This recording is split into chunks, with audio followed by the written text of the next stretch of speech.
መነሻ ብያለሁ። እኛ መጽሐፍ ቅዱሳውያን ነን እንጂ መጽሐፍ ቅዱስ ብቻ አይደለም፣ መጽሐፍ ቅዱስ ብቻ ብለን ምናምን አይደለም። ያ ማለት መጽሐፍ ቅዱስ ራሱ ከትውፊት በታች ነው ብለን ከቤተክርስቲያን በታች ነው ብለን ታመንን። አሁን አንተ የምትናገረኝ መጽሐፍ ቅዱስ ላይ ቆመክ ከየት ነው ያገኘው ከመጽሐፍ ቅዱስ ውጭ የለም ብለህ እየነገርን ቆይ አዳምጠኛ አስጨርሰኝ ብለህ ልሞግተኝ ነው የመጣው። እኔ ደግሞ እየነገርኩ ያለው እኔ እንደዛ አላልኩም። የኔ ጥያቄን ተረዳኝ ወዳጄ። እኔ ጠየቅኩ ለምሳሌ ሰኔ 12 ነው ብላችሁ ታከብራላችሁ አይደል? ህዳር 12 ነው ብላችሁ ታከብራላችሁ አይደል? ይሄ የምታከብሩት ሰኔ 12 ሚካኤል ነው የሚል መጽሐፍ ቅዱስ ላይ የለም አይደል? አዎ ይኸውልህ ሜሎስ ይህን አስጨርሰኝና ልንጠይቅህ ከዛ ጥያቄ እንዲገባኝ ማለት ነው። ፖይንቴን አገኘሁ። አሁንም ይኸውልህ ፖይንቴን ኖ ሜሎስዬ የኔ ወንድም እኔ ፖይንቴን እንድታገኝልኝ እና በደንብ መልሼ በግልጽ እንዳወራክ የኔን ፖይንት አገኝ። አንተ ራስህ አሁን ይኸውልህ ዞረ ቅድም የነገርኩህን ዞረ መጽሐፍ ቅዱስ ልትወሸቅ ፈለግ እኔ በነግርህ እኮ አዳምጠኛ አንድ ሰከንድ አዳም ልጨርስ ሀሳቤ። ጥያቄው እኮ የኔ ነው። የኔ ጥያቄ ሳይገባ ትክክለኛ መልስን አሰጠኝም አይደል? ስለዚህ ይሄ ሰኔ 12 ህዳር 12 የሚለው መጽሐፍ ቅዱስ ላይ የለም። ጥያቄ ለምን የለም አይደለም። የኔ ጥያቄ ሰኔ 12 ብላችሁ ስታከብሩ ይህን ታሪክ ያገኛችሁት ከድርሳነ ሚካኤል ነው። ምክንያቱም እናንተ መጽሐፍ ቅዱስ ብቻ ብላችሁ አታምኑ፣ ሌሎች መጽሐፍቶችን ትቀበላላችሁ፣ የሃይማኖታችሁ ልምምድ ታደርጋላችሁ አይደል? አዎ እኛ ብቻ ሳንሆን ሌላ መጽሐፍ አይደለም ትውፊት ነው። ሌላ መጽሐፍ በሚለው አትወሸቅ። እኛ የምናደርገው ትውፊት ነው። ትውፊት ማለት መጽሐፍ ቅዱስም በትውፊት ያገኘ ነው ብለን ስለምናምን እናንተ ምናልባት መጽሐፍ ቅዱስን ከሰማይ ወረደ ብላችሁ ልታምኑ፣ እኛ ግን በትውፊት ነው እኮ። ከዛ ውስጥ አንዱ መጽሐፍ ነው አይደል? ከትውፊት ውስጥ አንዱ ደግሞ ድርሳነ ሚካኤል የሚባል መጽሐፍ አላችሁ። ድርሳነ ሚካኤል በትውፊት ውስጥ ይለፍ ድርሳነ ሚካኤል በትውፊት ውስጥ ይለፍ አይለፍ አላቅም፣ ግን እኛ ትውፊት የምንለው መጀመሪያ ትውፊት የሚባለው መለየት ያስፈልጋል። በምንድን ነው ያለፈው ድርሳነ ሚካኤል? በጣም ጥሩ ነው። ድርሳነ ሚካኤል ወይ ደግሞ ታምራት ብለን ስናስብ ድርሳነ ሚካኤል እሱ የእናንተ ነው። እሱን አይደለም አሁን የእኔን ሀሳብ ዋናው ነው። ይኸውልህ ታች ወርዶ እንደ መንደርተኛ ሴት ታች ወርዶ መልከስከስ አልፈልግም። እንደዛ አይደለም። አሁን እኔ መናገር የምፈልገው አስኳሩ ነው። ድርሳነ ሚካኤልን ማን ጻፈው ነው ያልኩ? ቤተክርስቲያኒቷ ማን ጻፈው? አሁን ታች ወርደ መንከባለል ስለምትፈልግ ነው ሜሎስ። አንተ እኮ ሜሎስ ታውቃለህ እኮ በደንብ ታውቃለህ፣ ግን ታች ወርደ መንደባለል ትፈልጋለህ። ችግሩ እሱ ነው። እኔ ልንገርህ አትንገረኝ። ምን ያደርግልኛል? አትንገረኝ። ምን ያደርግልኛል? ቆይ ተረጋጋ፣ እነግርሃለሁ። በደንብ አድርጌ ነው የምነግርህ። ድርሳነ ሚካኤል ቤተክርስቲያኒቷ ሐዋርያው ወዳጄ ተረጋጋ። አይ ነው እንደጠጣ አውቃለሁ፣ ራስህ ተናግረሃል፣ ግን ተረጋጋ። ትንሽ ተረጋግተህ ለማውራት ሞክር። እኔ መጀመሪያ አዳምጠኝና ልረጋጋና እናወራ። ማን እንደጻፈው ልንገርህ። ቆይ መጀመሪያ ማን እንደጻፈው ልንገርህ፣ ከዛ ተራ ነው ልክስክስን ያልከውን ቤተክርስቲያንን ማን እንደሆነ እንዳልክ ልንገርህ። ኦርቶዶክስ ቤተክርስቲያን ይህን መጽሐፍ የጻፈው ሐዋርያው ዮሐንስ ነው ብላ ነው የምታምነው። ሐዋርያው ዮሐንስ ጻፈው፣ በኋላ መጽሐፉ ጠፍቶ ነበር፣ የእስክንድርያው ጳጳስ ድጋሚ ጻፈው ብላ ነው የምታምነው። ስለዚህ ቤተክርስቲያኒቷ ሐዋርያው ዮሐንስ ነው የጻፈው ብላ የምታምነውን ድርሳነ ሚካኤል ማን ጻፈው ስለ አንተ ወደ ስድብ መጣ ማለት ነው። ስለዚህ ሐዋርያው ዮሐንስ እንግዲህ እኛ የምናውቀው ሐዋርያው ዮሐንስ ወንጌልን የጻፈልን ነው፣ መልእክታትን የጻፈልን ነው። ኦርቶዶክስ ደግሞ ከዚህም ውጭ ድርሳነ ሚካኤልን ጽፎልኛል ብላ ታምናለች። ስለዚህ ይህን ሀሳብ ትቀበላለህ? ሜሎስዬ እኔ እንኳን ሐዋርያው ዮሐንስ ለምን ጳውሎስ አይጽፈው? ሲጀመር ጳውሎስም የጻፈውን አንተ እኮ ያዕቆብ መልእክትን ልክ እንደ ማርቲን ሉተር ገለባ ነው ለማለት ትንሽ የቀረሰው ነው። ከዚህ በፊት እንትንን አይቼ አላልንም ያልነውን ብቻ ላይ ኮንቲኔንት እንትንን አይቼ ለምን ዲዮስቆሮስ አይጽፈውም? እኔ የሚካኤልን ታሪክ ለምን አቡነ ማትያስ ለምን አይጽፉት? እሱ አይደለም የኔ ጉዳይ፣ የሚካኤል ጉዳይ አይደለም የኔ ጉዳይ። እኔ እኮ ለምን እዛ ላይ እንደምትሄዱ እኔ አይገባኝም። የኔ ጉዳይ ሚካኤል ተከበረ አልተከበረ ያንተ ጉዳይ ምንድን ነው? እኮ እየነገርኩህ እኮ ነው። አሁን ይኸውልህ እናንተ እኔ እኮ ላገልጽላችሁ ስሉ አስጨነቃችሁኝ። ሚካኤል ተከበረ፣ ማርያም ተከበረች፣ ዮሐንስ ተከበረ፣ ጉዳይን ነገር እየነገርኩህ ማርቆስ ተከበረ፣ የኔ የቤተ እሱ ጉዳይ ክርስቲያን አይደለም። ዶኩም ቆይ አስጨርሰኛ ወዳጅ። ኧረ በምን እንደው በሚካኤል በዛሬ ሚካኤል ነው ዛሬ ጊዜያችንን አስጨርሰኝ። ወደ ፖይንት ግባ። ተከበረ ሳይሆን ይኸውልህ ዋናው ወሬው ልንገርህ። ሚካኤል ሳይሆን የኔ ህይወት ክርስቶስ ነው ብለን ስታምን የቤተክርስቲያን አናት ክርስቶስ ነው ስታል ስጋውን ገብርኤል ቤተክርስቲያን ሚካኤል ቤተክርስቲያን የምንሄደው የሚካኤልን ስጋና ደም አይደለም የምንበላው የክርስቶስን ስጋና ደም ነው። ቄሱ ገብርኤልም ሆነ ማርያም አሐዱ ቅዱስ አሐዱ ወልድ ቅዱስ አሐዱ መንፈስ ቅዱስ ብሎ ነው የሚቀድሰው። የሚካኤልን ስም አይደለም በሚካኤል ቤት የሚቀድሰው። ስለዚህ እኛን ያሰባሰበን ክርስቶስ እንጂ ሚካኤል አይደለም። እኛን ያሰባሰበን ኢየሱስ እንጂ ማርያም አይደለችም። እኛ ማርያም የምናውቃት በክርስቶስ ታሪክ ነው። እኛ ዮሐንስ የምናውቀው በክርስቶስ ውስጥ ነው። ክርስቶስ ተሌለ ሚካኤልም ገብርኤልም አናውቃቸውም። ይሄ ሁሉ ውሸት ነው የምታወራው። እናንተ ግን እታችሁ ወርዳችሁ ልክ እንደ ዳቢሎስ ትመሰመሳላችሁ። በጣም ታሳዝናለሁ። በቃ ጊዜ ሰጥቼ ሰምቻለሁ። ምንም የረባ ነገር አልነገረም። እውነቱን ያጣጥላል ሴጣን እንደናንተ። ኧረ ተረጋጋ ወዳጅ ተረጋጋ። ትንሽ ለመረጋጋት ሞክር። እውነት ጊዜ ሰጠው። ከርስ ራሱ ወጥተህ እንድታወራ ጊዜ ሰጠው። ሰማኝ። ኧረ እባክህ ወዳጄ፣ ኧረ ተው። ስንት ቢራ ነው የጠጣው? አንድ ነበርኩ ያልኩህ ቅድም። ያሳዝናል። ብቻ ለማንኛውም ድርሳነ ሚካኤል የቤተክርስቲያን እዚሁ የሚጋጭ ሀሳብ ማትንገረኝ። ቅድም አልወድም እብድ ስለሆንክ ራስህ ከራስህ ጋር የተጋጨ እብድነት ያሳዝነኛል። አዳም አሁን ደጋግመህ ላክልኝ። ስንት ጊዜ እኔ ኦርቶዶክስ መሆንን አላወኩም ነበር። ከገስት ላይ እንደው ገብተህ ቦታ እንዳትይዝ ብዬ በሚል የወንጌል አማኝ ትሆናለህ ብዬ አወረድኩ ማለት ነው። ገና ሪኩዌስት ስትልክ ከገባ በኋላ እንኳን ለምን ተደማምጣት ታወራም? ሰማህ አይደል ሜሎስ? አንተ ብለው መሰማው ምን አለበት? እስካሁን ከገባ ጊዜ ጀምሮ ፕሮቮክ ነው የምታደርገው። እሱን በሀሳቡ ላይ በእውቀት ላይ ለምን አታወራም? ይሄን ያህል የሚለምንህ አንተ ስትናገር ጸጥ ብሎ ሰማህ። እሱ ግን ሲናገር አንተ መካከል ላይ ትገባበታለህ። እና ሰማው እባክህ። ሜላ ቀጥሉ። ቴንኪው ሸርሚ ቴንኪው።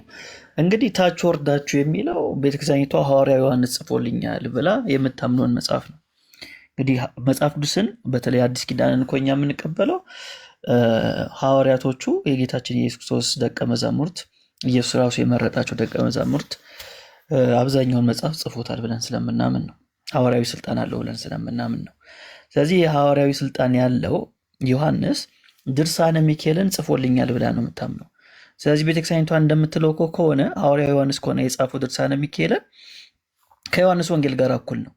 ለምሳሌ በዮሐንስ ወንጌልና በአንደኛ ዮሐንስ መልእክትና በራዕየ ዮሐንስ መካከል የስልጣን ልዩነት የለም። እኩል ባለስልጣን ናቸው። ለምን?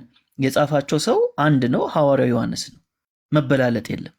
ስለዚህ ድርሳነ ሚካኤልንም ሐዋርያው ዮሐንስ ከጻፈው እኩል ነው ማለት ነው። እኩል ነው፣ ከመጽሐፍ ቅዱስ ጋር እኩል ነው። ስለዚህ ይህን መጽሐፍ ታች ወርዳችሁ የሚል ሀሳብ ስታመጣ ያው መልስ የሌላችሁ ነው እንጂ ቤተክርስቲያኒቷ በዚህ ልክ ነው ይህን መጽሐፍ የምትቀበለው። ስለዚህ ርዕሳችን ሚካኤል ስለሆነ እዚህ ጋር ቆይ፣ እኩል ነው እንበል ሜሎስ፣ እኩል ነው እንበል፣ እኩል ነው ብለን እንቀበል። ትክክል ነው። እንደዛ ብላ ታመነች፣ እኩል ነው እንበል። እዚህ ጋር አንድ ጥያቄ አለኝ። ትክክል፣ ጥሩ ጥያቄ ነው። እንደዛ ብላ የምታመን ከሆነ እኩል ነው ታለች። ስለዚህ ድርሳነ ሚካኤልም ከመጽሐፍ ቅዱስ እኩል መገምገማ ኤርሚ ቅድም በነገራችን የተናገርከው ነገር ጥሩ ነው፣ ተቀብያለሁ። ነገር ግን እኩል ነው ታለን ቤተክርስቲያን በቤተክርስቲያን ታሪክ ውስጥ ይሄ ድርሳነ ሚካኤል ታለ እኩል ነው ታለች፣ እኩል ነው ነው ብሎ መቀበል ያለብን። ስለዚህ መጽሐፍ ቅዱስን የሰጠችን ቤተክርስቲያን ናት ነው። እንደ ቁርአን ከአላህ በሰማይ ወረደ ምናምን በጅብሪል በኩል አላለም። እኩል ነው ታለ እንቀበላለን። ድርሳነ ሚካኤል ውስጡ ችግር አለው፣ እኩል ነው ተተቀበልን። ውስጡ ችግር አለው እንዲህ ሲነበብ አስጨርሰኛ። ይሄ ተሆነ ይሄ መጋጨት ጉዳይ አለ ከመጽሐፍ ቅዱስ ጋር። ድርሳነ ሚካኤልን ስናነበው እኩል ተሆነ መጽሐፍ ቅዱስ አይጋጭም፣ እርስ በራሱ የሚፈታታ ነው። አንዱ ለአንዱ የሚደግፍ እንጂ በምላት የምንረዳው እንጂ የሚጋጭ አይደለም። ግን ድርሳነ ሚካኤል ከመጽሐፍ ቅዱስ ጋር ይጋጫል የሚል አስተሳሰብ አይዲዮሎጂ ታለቅ። እሱ እኛ በጣም ጥሩ ነው ይሄ። ያንን ደግሞ አንተና ታድሶና ሙሉ ወንጌል ቢጋጭ ተለያይቶ ነው የሚቀርብ። እኛ ኦርቶዶክሳውያንና ካቶሊካውያን ግን ብንጋጭ አንድ ጥቅስ ላይ ባንስማማ የድርሳነ ሚካኤልና ዮሐንስ ወንጌል ቢጋጭብን ትውፊት አለን።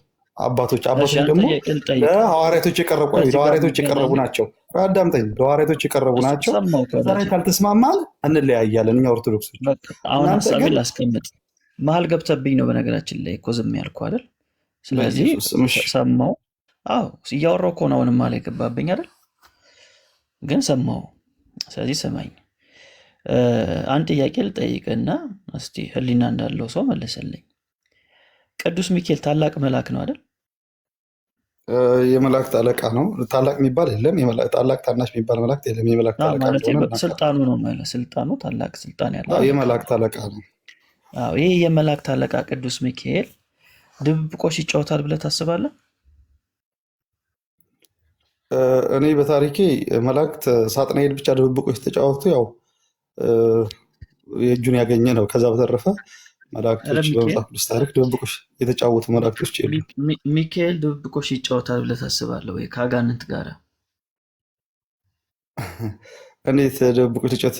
አጋንንትን የሚቀጠቅጥ በእግዚአብሔር ኃይል የሚኖር እግዚአብሔርን የሚያከብር ታላቅ መልአክ እንደሆነ የእግዚአብሔርን ፊት የሚያይ መልአክ እንደሆነ ነው የማውቀው እንጂ ከአጋንንት ጋር ድብብቆሽ ሊጫወት አይችልም ማለት አይችልም በታምር።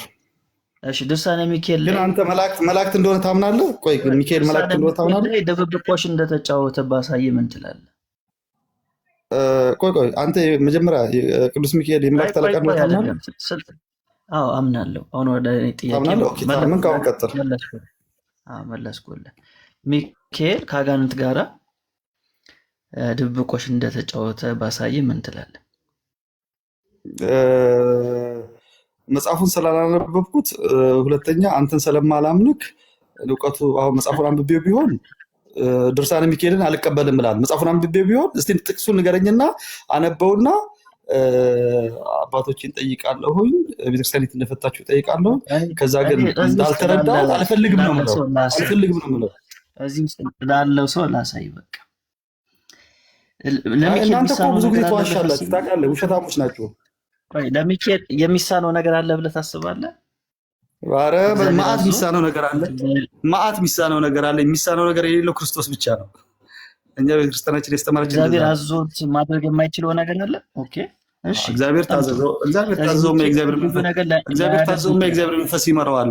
ከዛ በተረፈ ግን መላእክት ይኸውልህ፣ ሳጥናኤል ሲሳሳት አይተናል። የመላእክት አለቃ ሆኑ መላእክት። እኛ ከእግዚአብሔር በስተቀር ክርስቶስ በስተቀር ማይሳሳት ማንም የለም።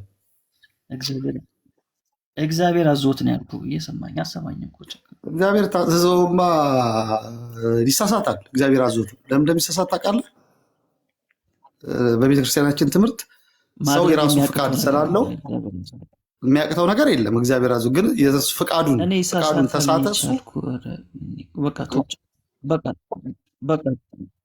በቃ እኔ ላሳይ እንትን ነው ጽሁፉን ላሳይ። በቃ ችግር የለው። አይ ጥያቄውን ጠይቅ እንጂ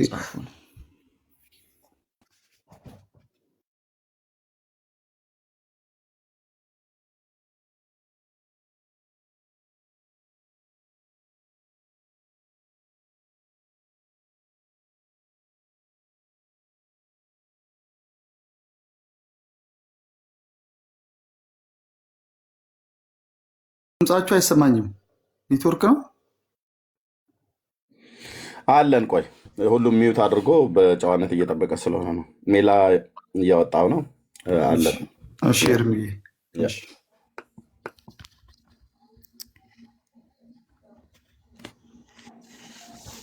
እሺ በደምብ ተከታተሉኝ። እሺ መጀመሪያ ያሳየን ኤርሚ መጽሐፉን አታሳየን። ላሳያችሁ ነው።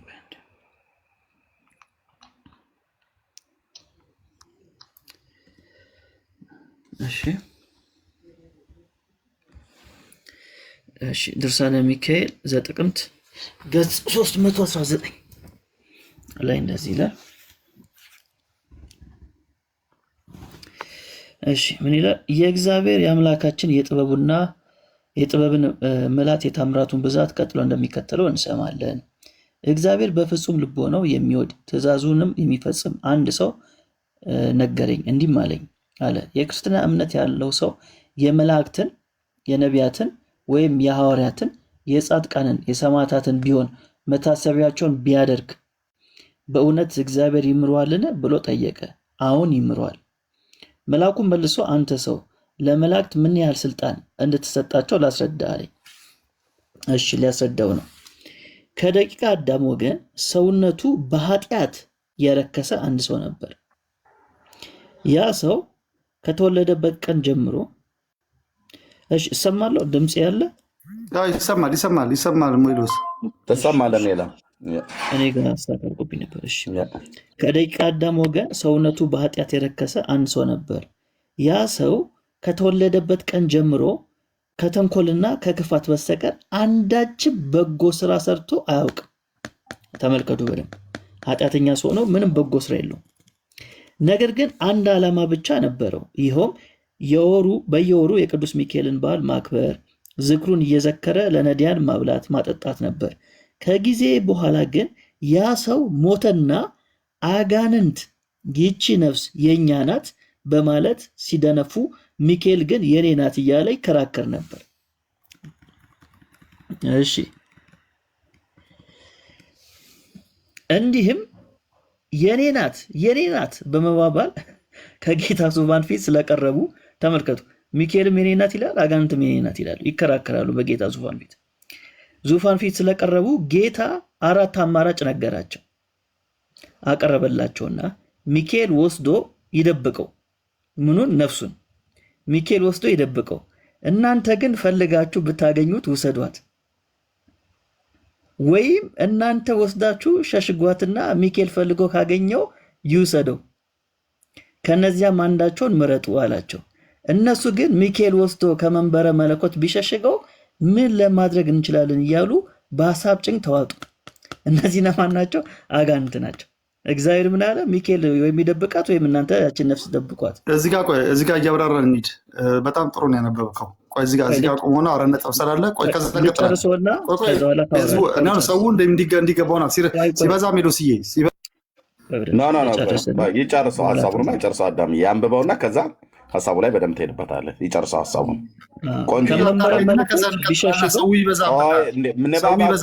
እንደዚህ አይደረግም። እንደዚህ ፕሊስ አትረብሽ። ይህን እየፈታ እንሄዳለን። ቀጥሎ እንሄዳለን። ንባቡ ይለቅ። በመጀመሪያ ኤርሚ ይበዛብኛል። ይህን ሁሉ እንዴት ነው የሚይዘው? የለም ተፈቷል። ቁጥር በቁጥር ተፈቷል። እንደ ግድ የለም ትለኛለህ። እስካሁን አንብቧል አይደለ? ከዚህ በኋላ ደግሞ ይቀጥላል። እኔ ካወራሁ በኋላ ይቀጥላል። ይሄ በጣም ያወራውን እኮ ነው የምፈታው እኮ ትፈተዋለህ። እውነት እንዳይወጣ እንዲህ ናቸው። እስካሁን ሚዩት አድርገው ፕሊዝ ወገኔ። በጌታ ካልሆነ ላስወርድ ነው። እኛ ስለምታጭበረብሩ ነው የምታስወጣኝ። ይህን ልፍታውና እናውራ። ሜላ ቀጥል። አንተ ስለ ኖርክ ህዝቡ የሚቀመጥ እንዳይመስልህ፣ አንተ ስለወጣ ህዝቡ መሄድ እንዳይመስልህ። እታች ሆነ ትሰማለህ ማለት ነው። ሜላ አንብብና ጨርስ። ቴንክ ቆንጆ ልብ አንጠልጣይ ተረት ስለሆነ ማለት ነው። ቀጥል። እሺ ድብብቆሽ። እሺ ከዚህ ልጀምርላችሁ። እንዲህም የኔ ናት በመባባል ከጌታ ዙፋን ፊት ስለቀረቡ ጌታ 4 አማራጭ ነገራቸው አቀረበላቸውና ሚካኤል ወስዶ ይደብቀው፣ እናንተ ግን ፈልጋችሁ ብታገኙት ውሰዱት፣ ወይም እናንተ ወስዳችሁ ሸሽጉትና ሚካኤል ፈልጎ ካገኘው ይውሰደው፣ ከነዚህም አንዳቸውን ምረጡ አላቸው። ይህን የሚለው ጌታ ነው። እነሱ ግን ሚካኤል ወስዶ አሉ አጋንንቶቹ ከመንበረ መለኮት ቢሸሽገው ምን ለማድረግ እንችላለን እያሉ በሐሳብ ጭንቅ ተዋጡ። ከብዙ የሐሳብ መለዋወጥ በኋላ እኔ እኮ ያስቀኛል። ጌታ ፊት ሆኖ ነው እኮ ነው የሚያስቡት አጋንንቶች። ኦርቶዶክስ ጥንታዊ ተረታዊት ቤተክርስቲያን። እሺ ከብዙ ሐሳብ መለዋወጥ በኋላ እኛ እንሰውረዋለን እንሸሽገዋለን ብሎ ያን ሰው እመቃት አውርዶ የገሃነመ እሳት አዝዋሪት ባለበት ጥልቅ ባህር ውስጥ ደበቁት፣ ወረወሩትና እንግዲህ ሚካኤል ፈልጎ ያግኘው ተባባሉ። ከዚህም በኋላ ቅዱስ ሚካኤል እነዚያን አጋንንት ቆይ ይህን ከማንበብ በፊት ልጠይቃችሁ፣ ታች ያላችሁ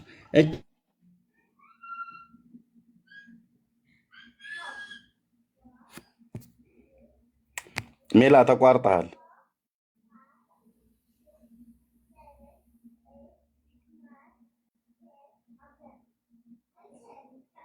አላችሁ ወገኖች?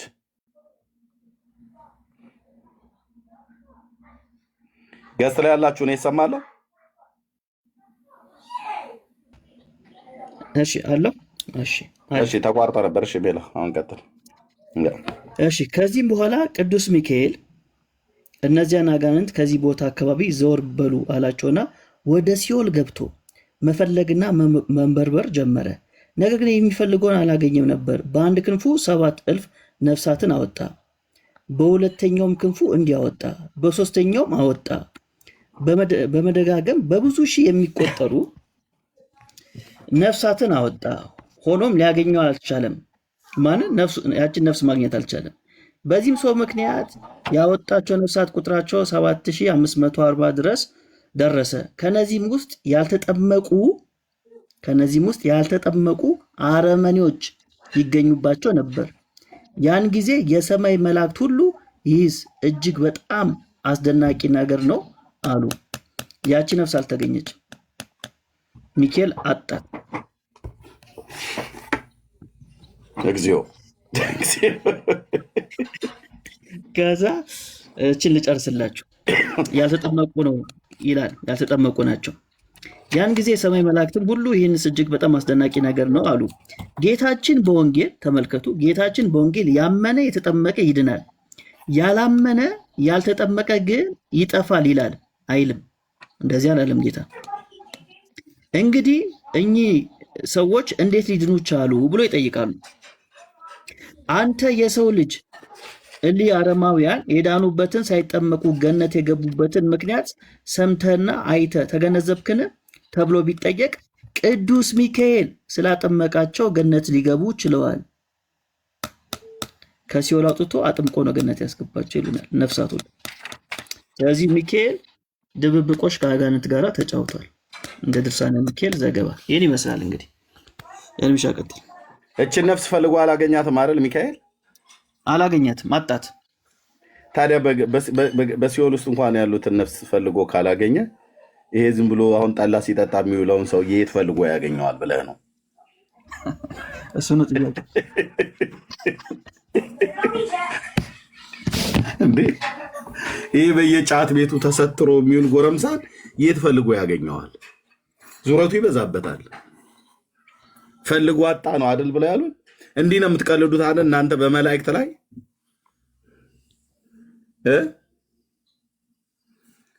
ኦርቶዶክስ ጥንታዊት ተረታዊት ቤተክርስቲያን እንደዚህ አይነት ተረት ማለት ነው። መላእክት ድብብቆች ተጫወቱ በጌታ ፊት ቀርበው ማለት ነው። የኔ ነች አይደለችም፣ የኔ ነች። ለዚህ ነው ቁንጽል እውቀት ይዛችሁ ስትሉ የነበረ የእናንተን ሙሉ ነው። እንደዚህ አንቦርቅቀን ስናየው ኑ እስኪ መልሱልን። ና ኪነ ጥበብ እስኪ መልስልን ይህን ድብብቆሽ። ማረቤን ያያችሁ ልጆች ባካችሁ አይነት እኮ ነው። ነፍስ ደብቆ ሚካኤል አጣ፣ ዲያብሎስ ሄዶ ደብቆ አጣ።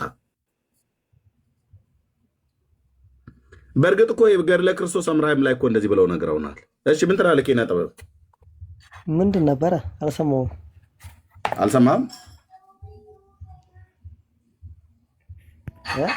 አልሰማህም አይደል? ብዙም አልሰማሁም። በቃ ካልሰማታችሁ ረድ ቴንክ ዩ። ሌሎች የሰማችሁ ሰዎች ነው። አልሰማም እሱ።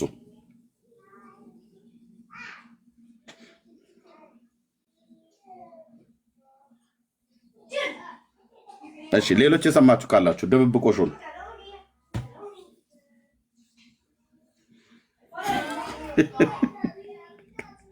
እኔ እኮ ኦርቶዶክስ በጣም በእውነት ምንድን ነው ፈኒ ነች እንዳልል ቄሶች ናቸው። የኮሜዲያን ስብስብ እንዳልል ቄሶች ናቸው ያሉት።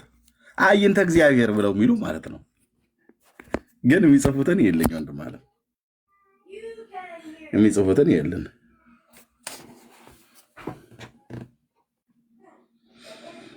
ዘወርሃ ጥቅምት ያነበበው ሜላ ማለት ነው። የስንክሳሩንም ቀድሞ አነበበብኝ ሜላ። አሁን ሰውን እኮ በተንከው፣ በቃ በተንከው። ማንም አይገባም። አሁን ሮያልሽ ምን ትላለህ? ይሄን ስለዚህ ድብብቆሽ እንጠብቃለን ካንተ ጮማ የሆነ መልስ ማለት ነው። ሮያል ማይክ ክፈት። ፈርቶ መቀመጥ የለም። ድብብቆሹን ምን አልክ? ምን አልከኝ ኤርሚያስ? ድብብቆሹ ላይ ምን አልክ? እንኳን ደህና መጣ። ምንም ነገር አለ። እኔ ኳስ እያየሁ ነው። ባይዘው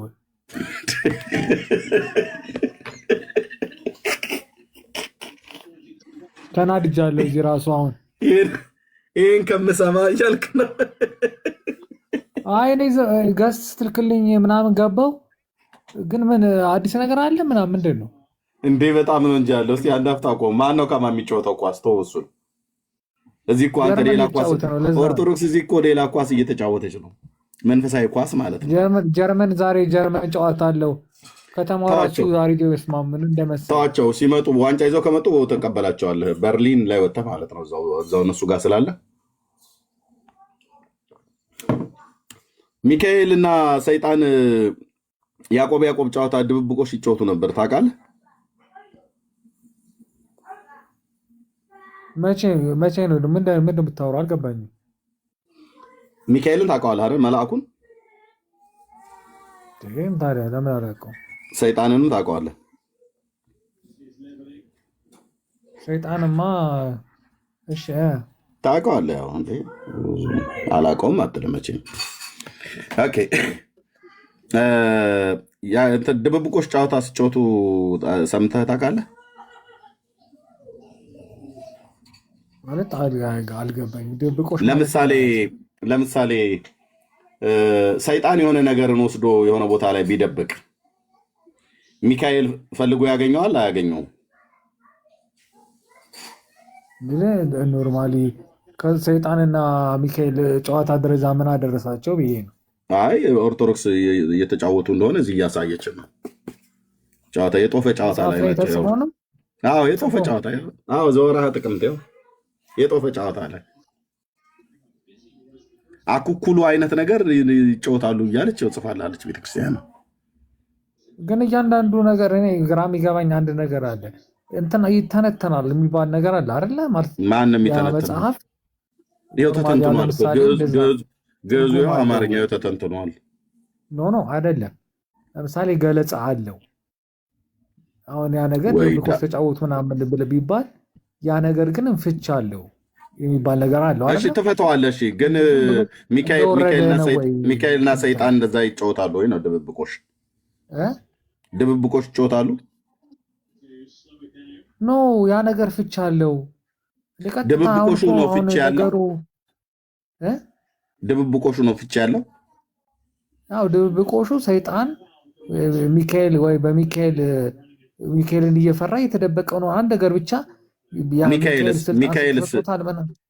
ሚካኤልስ ሰይጣን የደበቀውን ያገኘዋል አያገኘውም ነው ያልኩህ።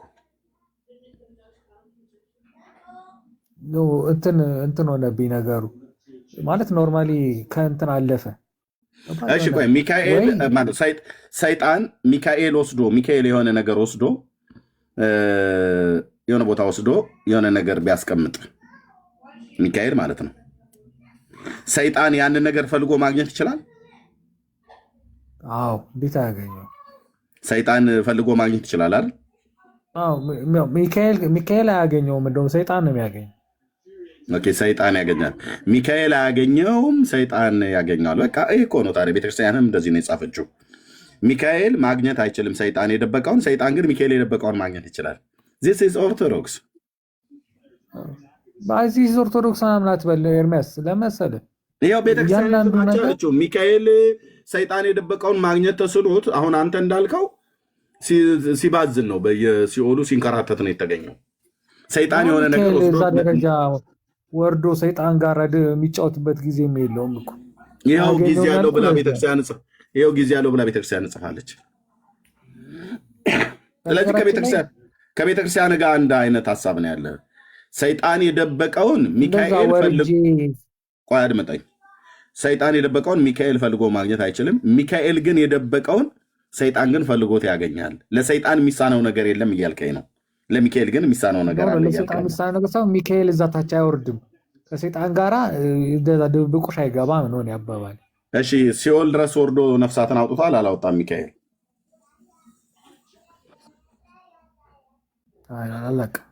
እኔ አንብቤ አላውቅም እንደዚህ አይነት ነገሮች። አንብቤ አታውቅም አይደል? እና አንብብልህ። በፈጣሪ ፍቃድ ሊያወጣ ይችላል እኮ እና አንብብልህ። አይ ባታነበው ችግር የለውም። እና አንብብልኝ ፈጣሪ ፍቃድ ሁሉን ነገር ሊያደርግ ይችላል ብዬ ስለማስብ እኮ ይወርዳል። ታዲያ አንብቡ። ወደ ሲኦል ይወርዳል። እንዴት ወደ ሲኦል ይወርዳል ወይ ሚካኤል? አዎ እኮ ሊያወጣቸው ይችላል። በፈጣሪ እኮ ፍቃድ ይወርዳል አይደል? ሊያወጣቸው ይችላል። በመጀመሪያ ወርዶ ነው አይደል የሚያወጣቸው? ታዲያ ፈጣሪ ኢየሱስ ክርስቶስ አላወጣቸውም እንዴ ከሲኦል? ይወርዳል ወይ ነው ያልኩህ። ሲኦል ገባ ሚካኤል ሲኦል ገባ። ይወርዳል ወይ? ሚካኤል ሲኦል ይወርዳል ወይ? ይኸውልህ ያወጣቸዋል ካልክ እኮ ወረደ ማለት እኮ ሲኦል ገባ አይደለም። ኦኬ። ስለዚህ እዛ ታች ድረስ አይወርድም አትበለኛ። ታዲያ ቅድም እኮ እዛ ታች ድረስ አይወርድም እንደዚህ አይነት ቃቃ ጫወታ አይጫወትም አትበል። ቤተክርስቲያንህ ነው ሰይጣን ጋር እንደዚህ ምናምን የሚለው ጽሁፉ አንድ እንትን ይኖረዋል፣ ፍቺ ይኖረዋል።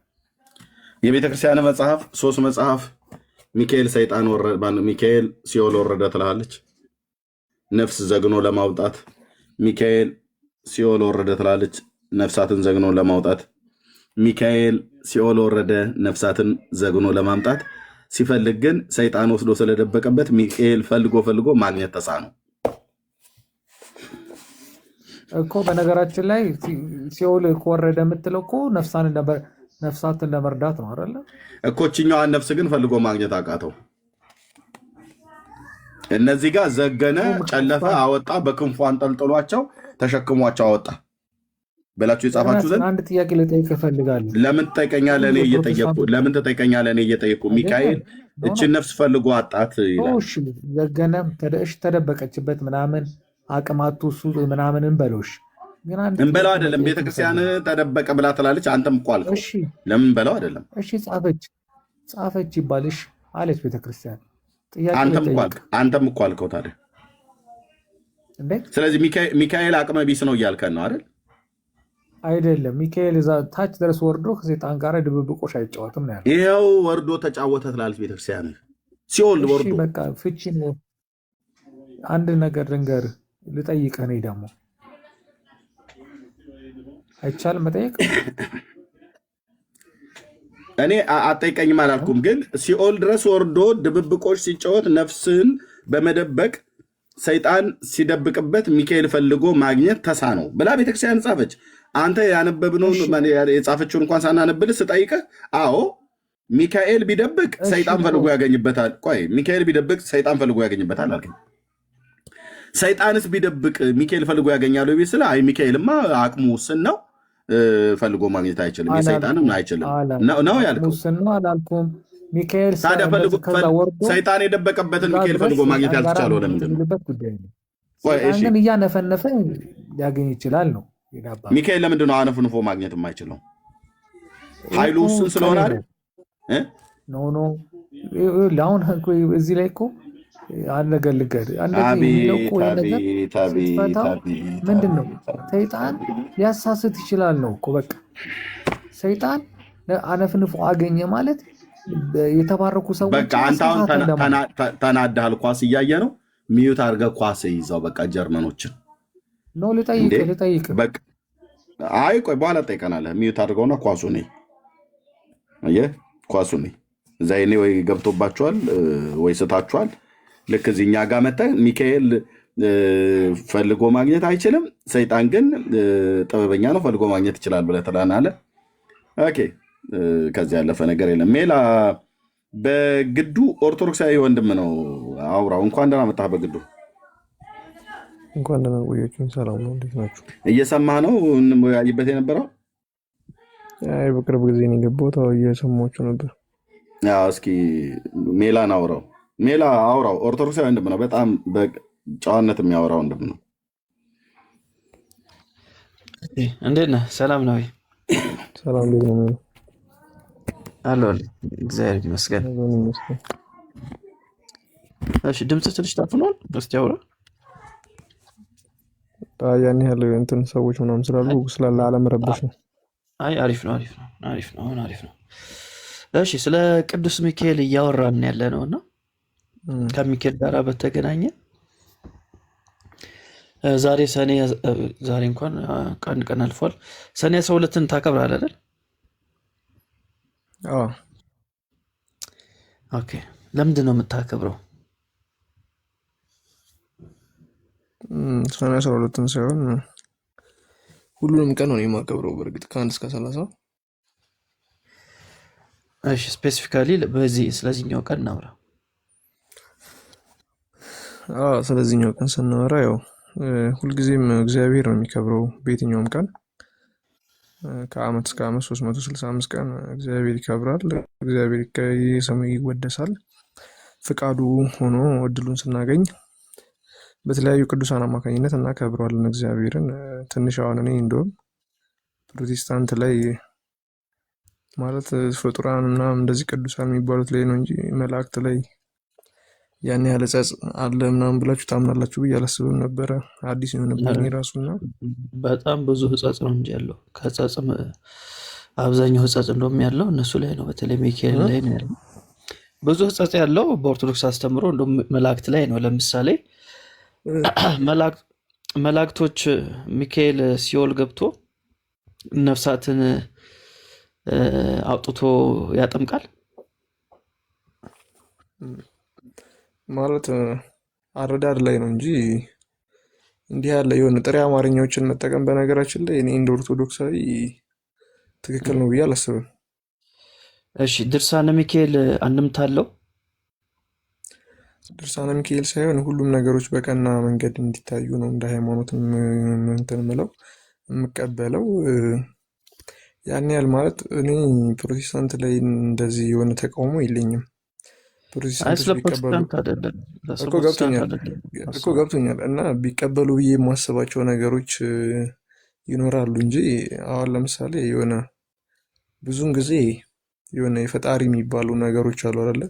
በቃ ፈጣሪ ብቻ ማድረግ የሚችላቸውን ነገሮች የሆነ ለፍጡራን መስጠት ምናምን የሚባለው ነገር ላይ እኔም አልስማማም። አይ ኦርቶዶክስ ቤተክርስቲያን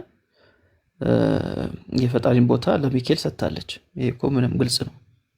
እስቲ ለምሳሌ አንተ እስኪ ለሚካኤል ሰጥታለች የምትለውን የፈጣሪን ቦታ ንገረኝ። እሺ፣ ፍጥረት ሁሉ ጸሎት የሚያቀርበው ለማን ነው? ለእግዚአብሔር። ድርሳነ ሚካኤል ለሚካኤል ነው ይላል።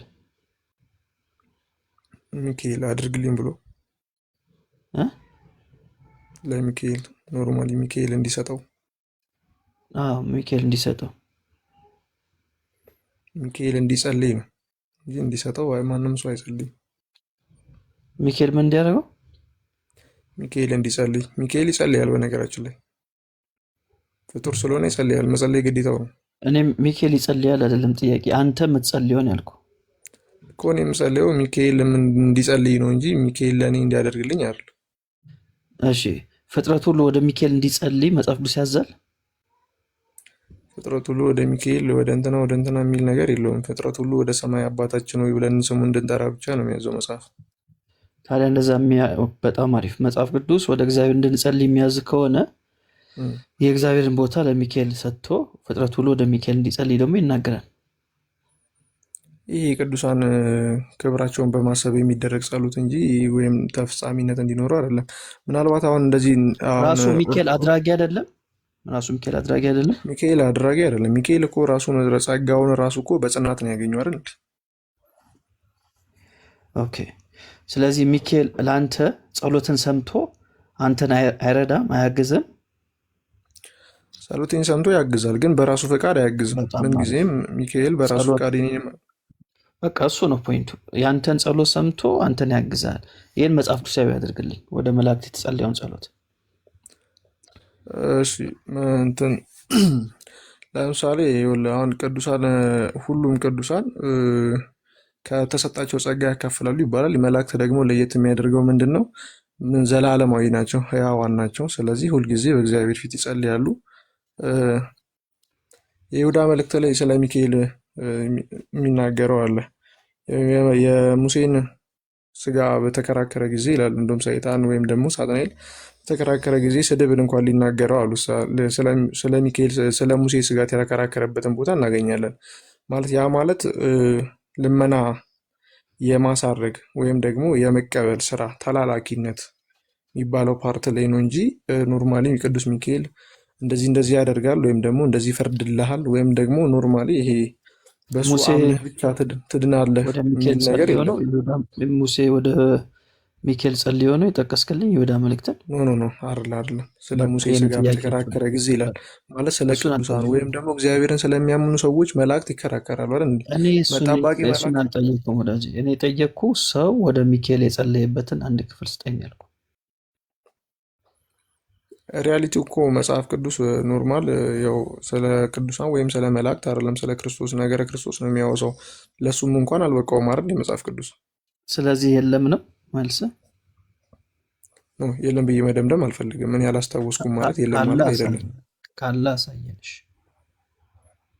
ኖርማሊ ጀነራል ሀሳብ ነው የሰጠው ያሉት መጽሐፍ እኮ ካለ አሳየን። ቀላል እኮ ነው። ካለ እዚህ ቦታ ላይ አሁን የይሁዳ መልእክት ምዕራፍ 1 ብለህ ጠቀስክልኝ አይደል? ልክ እንደዛው ካለ በጣም ሲምፕል ነው። እንደዚሁ ምዕራፍና ቁጥር ጠቅሰህ ንገረኝ።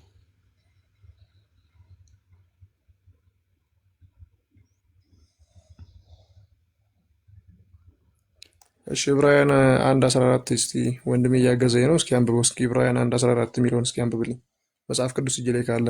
እኔ የማይመች ቦታ ስላለው። እሺ ዕብራውያን 1:14 ስለ ጸሎት አያወራም። እንደሚያግዙ የሚላኩ የሚያገለግሉ መናፍስት እንደሆኑ ነው የሚናገረው እንጂ ወደ መላእክት ማገዝ ማለት ምን ማለት ነው? እኔ ስለ ጸሎት ነው የጠየኩ። ወደ መላእክት የጸለየ ሰው ነው የጠየኩ። ወዳጅ እገዛ የሚሰጠኝ ከሆነ እኔ ወደ አንተስ ብጸልይ፣ ስለምሳሌ አንተ ጸልይልኝ እስቲ የሚሉ ዛሬ ብለም ችግር አለ ነው። ወደ እኔ አትጸልይ፣ ምንም አልፈልግም። ወደ እኔ ጸልይ። ኖርማሊ ጸሎት ስለ ይሄ እንትን ለመና ወይም አድኔ ምናምን ብዬ አይደለም ልናስጥል እየሞከርኩ ወደ እኔ አዳምጠኛ። መጀመሪያ ተረዳ፣ ለመመለስ አቸኩል። አይ ወደ አንተ በጸልይ እኮ አልከኝ። ልክ አይደል? ወደ አንተ በጸልይ ስለ መጀመሪያ አዳምጠኝ፣ ለመመለስ አቸኩል፣ ተረዳ መጀመሪያ። ሜሎስ በቃ የሆነ ችግር ውስጥ ነኝ ጸልይልኝ ብልህ ምን ችግር አለው ነው? እኔ አልጠየቅኩም። ጸልይልኝ አይደለም ሀሳቡ። ታዲያ በቃ እኮ ነው ሀሳቡ። እና ታዲያ ሚካኤልን እኮኛ ያለው እናንተ እኮ የመረዳት እኮ ነው። አሁን ይኸውልሽ ብራዘር፣ የመረዳት እኮ አቅም የመረዳት አቅም እኮ ነው። እኛ ሚካኤልን እኮ ማለት ነው የክርስትና እንደዚህ የሆነ በቃ እንትን ከዘር መርገም አድነህናል ወይም ደግሞ ፈራጅ አንተ ነህ፣ በምጽአት በመጣ ጊዜ በአንተ ስም እንድናለን እኮ አላልነው ብላችኋል። በጣም ጥሩ እንደዛ አንለው። በጣም ጥሩ ፖይንት አመጣልኝ በግዱ። በምጽአት ቀን ሚካኤል ዋሱ ነው ያድናል።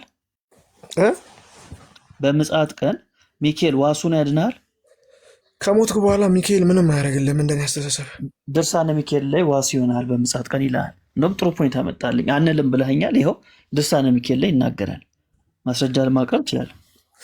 እኔ አሁን ማለት ነው እንትና ተናገር ማነው ኤርሚ ቢሆን አሁን እኔ ይረዳኛል። ታውቃለህ ከኤርሚ ጋር በደንብ ነው የተጋባሁት። አንልም አልከኝ እንደምትል ደግሞ እኔ ማስረጃ አመጣሁልህ። ድርሳነ ሚካኤል ላይ እንደዚህ አንልም በምጽአት ቀን አልክ። ቤተክርስቲያኒቷ እንደምትል ደግሞ ድርሳነ ሚካኤል ላይ ተጽፏል። በምጽአት ቀን ዋሳችን ሚካኤል ነው ይላል። መልአክ ጠባቂ መልአክ ይኸውልህ በህይወት እስካለህ ድረስ ማለት ነው ቅዱሳን ምልጃም ሆነ የነ ሚካኤል እርዳታ የሚያስፈልግ በህይወት እስካለህ ድረስ ነው። ይሄ ማለት የጸሎት ፕሮግራምን ትይዛለህ እንደዚህ ትላለህ እንጂ ከሞትክ በኋላ የማዳን የመግደል ስልጣን ያለው የለም። ድርሳነ ሚካኤል ይላል። ወዳጅ ትቀበላለህ ወይንስ አትቀበለው? ድርሳነ ሚካኤል ይኸውልህ በነገራችን ላይ ከመጽሐፍ ቅዱስ ውጭ አጋዥ መጽሐፍትን ለህሊና የሚመቹኝን እቀበላለሁ፣ የማይመቹኝን ደግሞ አልቀበልም። እሺ ይህን ሀሳብ ትቀበለዋለህ? ለምን እቀበለዋለሁ? ከሞትኩ በኋላ ማንም አያድንህም። በቃ ኢየሱስ ብቻ ነው የፈረደው።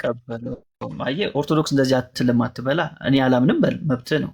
ኦርቶዶክስ ግን እንደዚህ አትልም አትበለኝ። ምክንያቱም ኦርቶዶክስ ያው በግዕዝና በአማርኛ ጽፋለች። ሚካኤል በግዕዝና በአማርኛ ትጽፋለች። ግን ማለት አሁን እኔ አንተ በአጭር አማርኛ ነው የጠየቀኝ ታውቃለህ አይደል? አጭር አማርኛዋን ብቻ ነው እኔ የመለስኩልህ። ምናልባት ሙሉውን ሀሳብ ባነበው ልረዳው እችላለሁ። ኖርማሊ አይቀይረውም፣ ሙሉ ሀሳቡ አይቀይረውም። የምጽአት ቀን ከመሆኑ አይቀይረውም። አንደኛ ነገር። ሁለተኛ ደግሞ ሚካኤል ጠበቃህ ነው አሁን ላይ። እሺ ማስረጃ ከመጽሐፍ ቅዱስ ሚካኤል ጠበቃ ስለመሆኑ። እሺ እኔ አሁን እኮ የጥቅስ ሰው አለመሆናችን እኮ እዚህ ጋር ነው የሚጎዳን። እሺ ማቴዎስ ወንጌል ላይ ኖርማል ጀነራል ሀሳብ ነው የምነግርህ። አይደብርህም አይደል? ጥቅሱን እዚህ ቦታ በላይ የማለት ሀሳብ ከሌለ ማለት ነው። ሀሳቡን እስቲ ንገረኝ ካለ መጽሐፍ ቅዱስ ላይ። እሺ ለምሳሌ ስለ ጠባቂ የሚናገር አላየም? ጠባቂ መልአክ እንዳላት አንድ ይሄ ክርስቶስ በምሳሌ በሚያስተምርበት ጊዜ ይቺ በለስ ለሚቀጥለው ዓመት ትቆረጥ ብሎ ጠባቂዋ ተማጸነላት የሚል ታሪክ ታስታውሳለህ? ማቴዎስ ወንጌል ላይ ስለ በለስ እያወራ አስታውሳለሁ። ያ ማለት ጠባቂ ይቀመጥልሃል ማለት ነው። ጠባቂ ማለት እንግዲህ የሆነ በለስ ማለት የሰው ልጅ ነፍስ ናት። ከዛ ደግሞ ጠባቂ የሚለው መላእክቶቿን ነው። ትቀመጥ፣ እድሜ ይጨመርላት፣ ወደ ቀና መንፈስ ትመለሳለች። ይሄ ምድር ላይ ነው እያልኩ ያሉት። እኔ ኖርማሊ ከሞትኩ በኋላ የሆነ የሚያድነኝ ጻድቅ አለ ብዬ አላምንም በራሴ። እሺ እሱን ክፍል አባቶች ኢየሱስ ነው ብሎ የፈቱትን ትቀበላለህ? እሱን ክፍል አባቶች ኢየሱስ ነው እንደዛ የሚለው ብሎ የፈቱበትን መንገድ ትቀበላለህ? ኢየሱስ ነው ማለት ኢየሱስ ነው። እዛ ጋር ጠባቂ የተባለው ኢየሱስ ነው። ስለኔና ስለአንተ የንስሐ ዕድሜ እንዲኖረን የሚያደርገው ኢየሱስ ነው ብሎ ፈተዋል። እሱን ሀሳብ ትቀበላለህ? የንስሐ ዕድሜ እንዲኖረን የሚያደርገው ኢየሱስ ነው። ኢየሱስ እኮ በቃ ኖርማሊ ኢየሱስ ጀነራል አምላክ ነው እኮ። አለቀ፣ ጨረስን። ምንም መማፀን ምናምን የሚባል ነገር የለም። ስለ ሚካኤል አይደለም የሚያወራው። በአባቶችም ትምህርት ኢየሱስ ነው ብሎ ነው የፈቱት። ስለዚህ አሁን ግልጽ የሆነ የመጽሐፍ ቅዱስ ክፍል ስጠኝ። ሚካኤል በፈለግከው መንገድ አይደለ? እንደዛ ከሆነማ እኔም በፈለግኩት መንገድ ነው። አሳየን፣ ኢየሱስ ነው የተፈታበትን ያሳየን። ኦርቶዶክሳዊ አንድ ነገር አለ። ሜሎስ ወንድሜ አንድ ነገር አለ። ፕሮቴስታንት እና ኦርቶዶክስ የምንለያይበት ትልቁ ሜን ፖይንት ስለ መጽሐፍ ቅዱስ እኛ ሀሳቡ መጽሐፍ ቅዱስን በብዙ መንገዶች ተንትኖ ማየት ግዴታ ነው ብለን እናስባለን። እናንተ ደግሞ ሪል አይምሮ ላይ እንደመጣው ነው የምትናገረው። ያ ትንሽ ሊያጋጨን ይችላል። አልከለከልኩም፣ ማስረጃ ስጠኝ ያልኩ ነው ከቅድም ጀምሮ። ስለዚህ አሁን ተናግረህ እኮ አንተ ኢየሱስ ነው እያልክ እየዘጋህብኝ ነው። እኔ ደግሞ ኢየሱስ ሕያው አምላክ ነው፣ ምንም ጠባቂ ምናምን ተማጽኖ አስቀምጠዋል። ትቀበላለህ ወይ? ተማጽኖት የሚባል ነገር የለም። ኢየሱስ ጋር ተማጽኖት የሚባል ነገር የለም። ወዴት ነው እሱ ተማጽኖት? የአባቶች ትርጉም የኔ ትርጉም አይደለም እንዴ? ትቀበላለህ የአባትን ትርጉም? እስቲ የትኛው ምንድን ነው የሚለው? እስቲ አንድምታውን አሳየኝ እስቲ። እንደዚህ የሚለው ፍቺ አለ አንተ በእጅ ላይ አሁን አለኝ፣ አሳያለሁ። ግን አንተ ትቀበላለህ ወይ? ካሳየው ትቀበላለህ? ኢየሱስ ነው ትላለህ? መላእክቶች አይደሉም ኢየሱስ ነው ትላለህ? የኢየሱስ ስራ አምላክነት እንደሆነ ስለማቅ ችግር የለውም፣ አልቀበልም። ብታሳየኝም አልቀበልም። ግን ሌላ ሊቀበል የሚችል ሰው ስላለ በእኔ ምክንያት አሳየኝ። ማትቀበል ከሆነ ምንም አያደርግልህ። ምንድን ነው ማሳይ? ማትቀበል ከሆነ ሌሎች ይድኑበታል። ኢየሱስ ሚካኤል ማን ነው የሚገቡ ማለት? እኔ ነኝ። አሳየን ነው ያልኩ እኔ ነኝ። ቆይ ሮያል አንተማ ቆይ ኳሱን ይኸው። እሺ ሚካኤል በግልጽ አሁን ለምሳሌ አንደኛ ዮሐንስ መልእክት ምዕራፍ 2 ቁጥር 1 ላይ ኢየሱስ ክርስቶስ ጠበቃችን ነው ይላል አይደል? ሐዋርያው ዮሐንስ ኢየሱስ ክርስቶስ ጠበቃችን እንደሆነ ይናገራል። አንደኛ ዮሐንስ መልእክት ምዕራፍ 2 ቁጥር 1። እሺ ከአብ ዘንድ ጠበቃ አለን እርሱም ጻድቅ የሆነ ኢየሱስ ክርስቶስ ነው ተብሏል አይደል? ስለዚህ ለሐዋርያው ዮሐንስ ራሱ ጠበቃው ማን ነው? ለሐዋርያው ዮሐንስ ሳይሆን ኖርማሊ የዓለምን በሙሉ ጠበቃዋ ኢየሱስ ነው። በጣም አሪፍ። ስለዚህ ከኢየሱስ ውጪ ሚካኤል ጠበቃ ነው እያልከኝ ነው አይደል? ነገርኩህ እኮ የኢየሱስ ይኸውልህ፣ እኛ ነገረ ድህነትን ለምንድን ነው በስነ ስርዓት የማንረዳው? ነገረ ድህነት እኮ ይኸውልህ የነፍስ ጉዳይ ነው አይደል እንዴ? የነፍስ ጉዳይ እኮ በቃ ሪል ይኸውልህ ነገርኩህ እኮ በምድር ላይ ይሄ የኢየሱስ እኮ ኖርማል የኢየሱስ ጠበቃነት ምን ላይ ነው? የአዳም በደል አለ አንድ፣ ከዛ ደግሞ ማጽደቅና መኮነን አለ ሁለት። በቃ ጨረሰን። እዚህ ጋር እኮ ስለ ነፍስ አለ እያወራን ያለ ነው። ስለ ነፍስ ነው እኮ ሚካኤልን ዋስ ጠበቃ ስንል በምድር ላይ ነው። እኔ እኮ ነገርኩህ ሚካኤል ሚካኤል ለነፍስ ነው። ድርሳነ ሚካኤል የሚለው ሚካኤልን ዋሴ ነው ጠበቄ ነው የሚለው ለነፍስ ነው። ወዳጅ ይኸውልህ አዳምጥ። እሺ አዳምጠኝ የሚለው አዳምጠኝ። ፍቹ እንዴት እንደሆነ ታውቃለህ? የሚለው ድርሳነ ሚካኤልን ባላነበብኩ ነው የምትከራከረኝ። ለምንድን ነው ያላነበብኩት? በደንብ ነው የማነበው። አንብቤዋለሁ። ድርሳነ ሚካኤልን ኖርማሊ በቃሌ መሸምደድ አይጠበቅብኝም፣ ግን አንብቤዋለሁ። እርግጠኛ ነኝ ደግሞ እንዳነበብኩት። እሺ ጥያቄ ልጠይቅህ፣ ማንበብን እንፈትሽ። እሺ መጀመሪያ እኔን አዳምጠኝና ትጠይቀኛለህ። አይ ቆይ አንብቤዋለሁ እያልከኝ ነው። ድርሳነ ሚካኤል ማን የጻፈው? ማለት ማን የጻፈው? ቀላል ጥያቄ፣ በጣም ሲምፕል ጥያቄ። ማን የጻፈው ድርሳነ ሚካኤል? መቅድም አለው። መቅድሙን አላነበብኩኝም። ኖርማሊ ድርሳኖቹን አንብቤያቸው አውቃለሁ። ከድርሳኖቹ ውስጥ ከመሀል አንዱን ጠይቀኝ። አንዱ ልጠይቀ? እሺ፣ ሚካኤል ድብብቆሽ ተጫውቷል ከአጋንንት ጋር? እሺ አሁን ምን አለ መሰለህ፣ የሆነ ቀለል አድርጎ የመረዳት ነገር ነው። ድብብቆሽ አይደለም። ይኸውልህ ድብብቆሽ ምናምን የሚባል ነገር የለም። መላእክት ናቸው፣ የተከበሩ ቅዱሳን ናቸው። መልአክን የማክበር ወይም አቅም ከሌለ አንተ ክርስቶስንም የማክበር አቅም የለህም። እሱን አንብቤዋለሁ ወዳጄ እኮ አዳምጠኛ። ቆይ አንብቤዋለሁ ወይም አላነበብኩም በልና ዝርዝሩን ሀሳብ ትነግረኛለህ። ችግር ምንም ድብብቆሽ ምናምን የሚባል ነገር አይደለም። ለምን ድብብቆሽ ብለህን በአማርኛ እንደዚህ የሆነ ቅልል አድርገህ ትረዳለህ? ሃይማኖታዊ ነገር ነው። እንደዛ ነው የሚለው ወዳጄ። እንደዛ ይልማ። ድብብቆሽ የሚል ሪል ቃል አለ። ደብቋት ነው የሚለው። ነፍሷን ደብቋት ይላል። ነፍሷን ደብቋት ይላል እግዚአብሔር። እሺ ነፍሷን ደብቋት ምን አደረገ? ከዛ ሚካኤል አምጣለው። አንብበዋል። እሱን ክፍል አንብበዋል። ለምን እንደዛ ትረዳላችሁ እኮ ነው። አንብበዋል ወይ ክፍሉን አንብበዋል ወዳጄ? አሪ ወላይ መዋሸት አልፈለግም፣ ግን አሁን ስታወሩበት ሰምቻለሁ። እዚህ ጋር ላይ የገለጥክለት ነበረ ለሮያል። ታዲያ አንብቤዋለሁ አትበለኛ። ለሮያል ስትገልጽለት እያየው ነበረ። ኖርማሊ እኔ መዋሸት ስላልፈለግኩ ነው የጠየኩት እኮ። በቃ እኛን እና እያሳየናቸው ያለ ነው እና ምንም የጠየኩን ሁሉ እየመለስክልኝ አይደለም። ስለዚህ ሪል ሀሳቡን ልንገር ሚሉስ ለምን አታዳምጠው?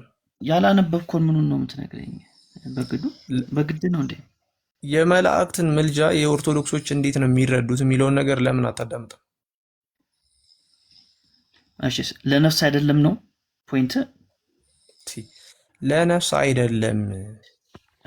መላእክት ማስረጃ ተሰየኛለህ ለነፍስ እንዳልሆነ ማስረጃ ታሳየኛለህ ከኦርቶዶክስ መጽሐፍ? ለምሳሌ እሺ አሁን ለምሳሌ ለነፍስ እንዳልሆነ ማስረጃው አንድ ነገር ልንገርህ። እስካሁን ድረስ እየጸለዩ ያሉ ሰዎች ምጽአት ቀን ደርሶባቸው አይደለም፣ ወይም ከሞቱ በኋላ አይደለም እየጸለዩ ያሉት፣ በህይወት እያሉ ነው። ከሞተ በኋላ የጸለየ ያለ ድርሳነ ሚካኤል ከሲኦል አስወጥቷል። አረማውያን ወይም ደግሞ ከሞትኩ በኋላ ምናምን ከሲኦል አስወጥቷል ምናምን አይደለም። ከሲኦል ማንም ሄዶ አላየም። ከሲኦል የትም አላየም። ኢየሱስ ራሱ ማውጣቱን አላየም ከሲኦል እንኳን ሚካኤል። ስለዚህ ለነፍስ ያው ድርሳነ ሚካኤል እኮ ለነፍስ እንደሆነ እየተናገረ ድርቅ የምትለው ከሲኦል ሰባት ይሄ የማመን ችግር ነው እንጂ ማለት ነው አይደለም። ሚካኤል ኢየሱስ ማውጣቱን ራሱ አላየም። በግድ ቆይ እባክህ አሁን ማስረጃ ሳመጣልህ አላየም አትበለኝ። እሱማ እኔ አላየሁም፣ የተጻፈ ነው የምነግርህ እንዴ። የተጻፈ ላይ ነው እያወራን ያለ ነው። ስለዚህ ሚካኤል የነፍስ ጠበቃ መሆኑ ማረጋገጫው አንደኛ ቃል በቃል ተጽፏል።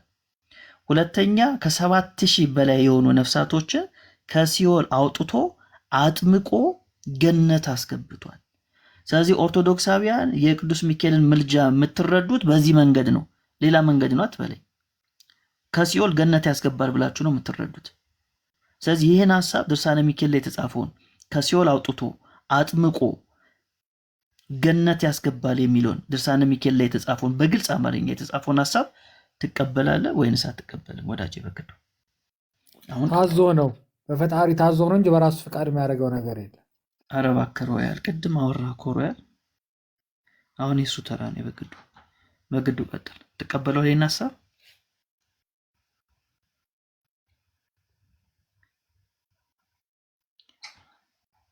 በግዱ ወዳጄ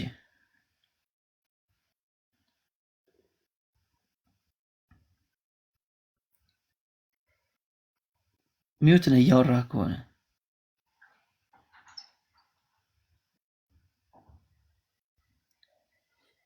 እሺ ይቅርታ እያወራሁ ነበረ፣ ሚዩት ነው ስትለኝ ነው ያየሁት። ኦኬ እሺ ጥሩ።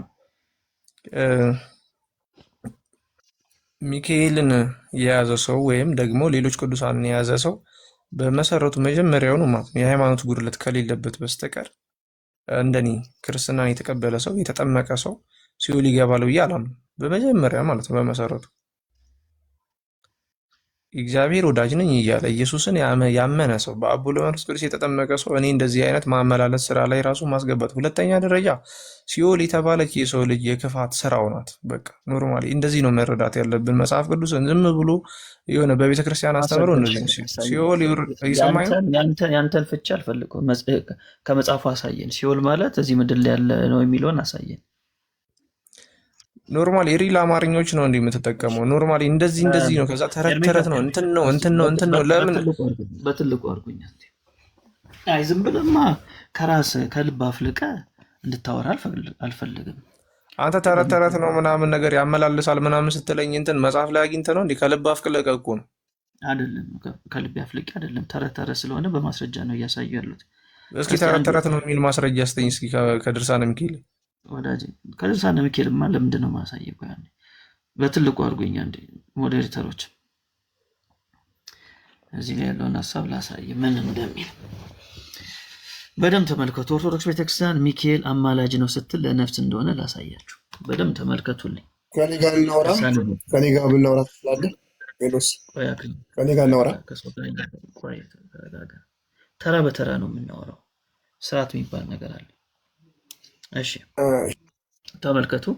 ይልቁንም የመላእክት አለቃ የሚሆን የቅዱስ ሚካኤል ተመልከቱ፣ ዝክር አናጓድል በስሙ ድሆችን ለሚቀበሉ ዝክሩን ለሚዘክሩ ለሰው ልጆች ሁል ጊዜ ይቅርታንና ምሕረትን የሚለምን በዚህ ዓለም ምኞታቸውን የሚፈጽም ጸሎታቸውን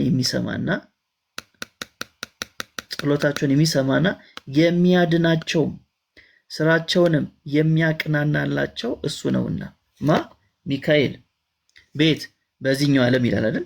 እሺ ጥሩ።